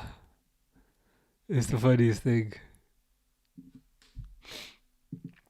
Mr. Default says beef jerky is not it's not all that. Yeah, I mean, there's an argument to say that's perhaps why not many clubs were in for him, because they probably had questions about his work ethic. NP19 says perfect impression. Yeah, you can tell I've been doing it a lot. Like I think it was like 2 days ago. I just kept saying it. I've perfected it. Yeah, Jacob Umzi. That's another good one. Yeah, those things always make me laugh. Yeah, Mikolenko. Yeah, that's another good one. I don't know. I don't know why those things are so funny, but they just are.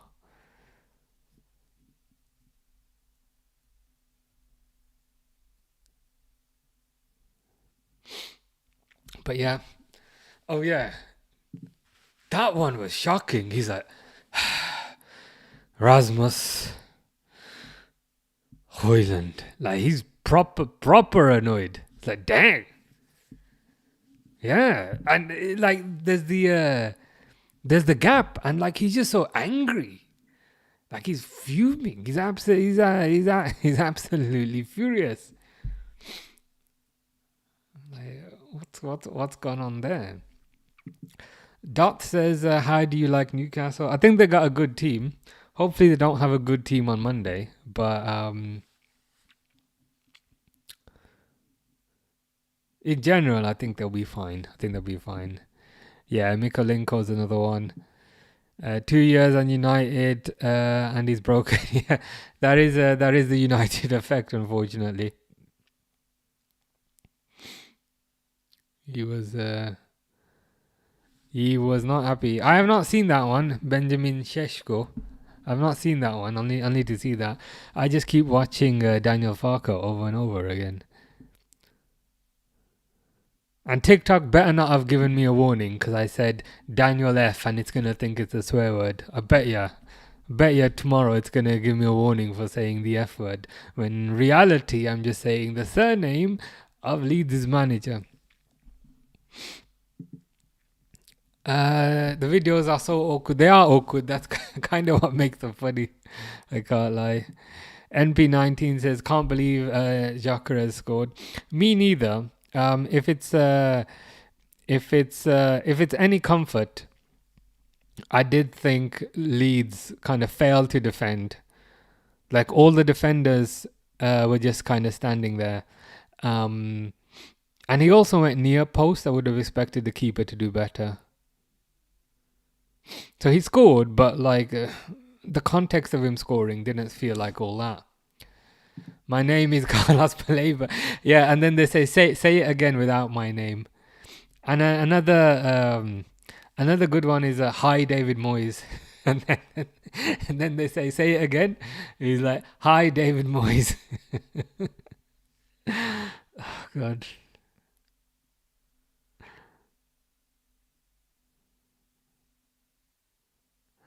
Who would have thought people just saying their names could be so funny. Arsenal keep scoring scrappy goals. Yeah, scrappy goals. I mean, goals from corners, goals from set pieces. Again, I'm not getting like too overexcited or too over concerned about today's results. I mean, it's Leeds. There's the reason why I didn't stream that game is because I knew they were going to win and it was going to be depressing watching it.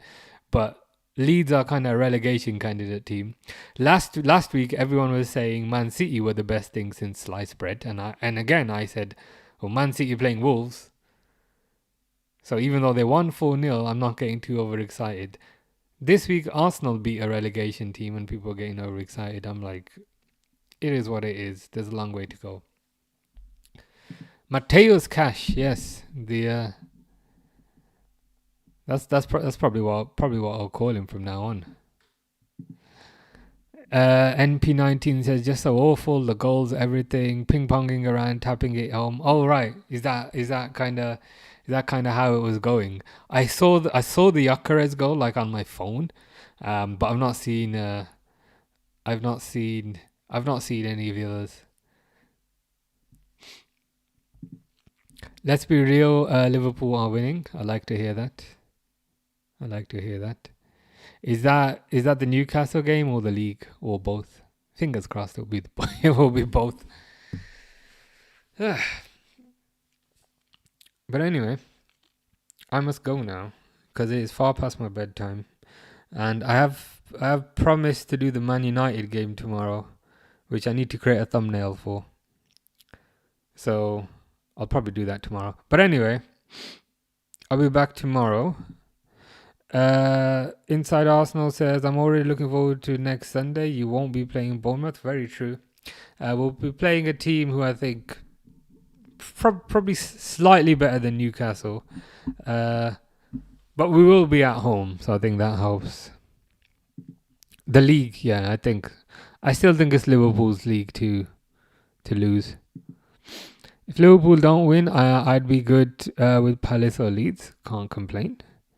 Yeah, see you tomorrow, Durwood. Have a nice. I was gonna say have a nice afternoon as I normally do, but it might be evening for you very soon. But yeah, have a nice evening. As I said, I'll be back. I shall be back tomorrow for the United game, 4:30 UK time. So yeah, see you guys then. Take care. Have a nice evening, and yeah, see you then for more fun. Take care, guys.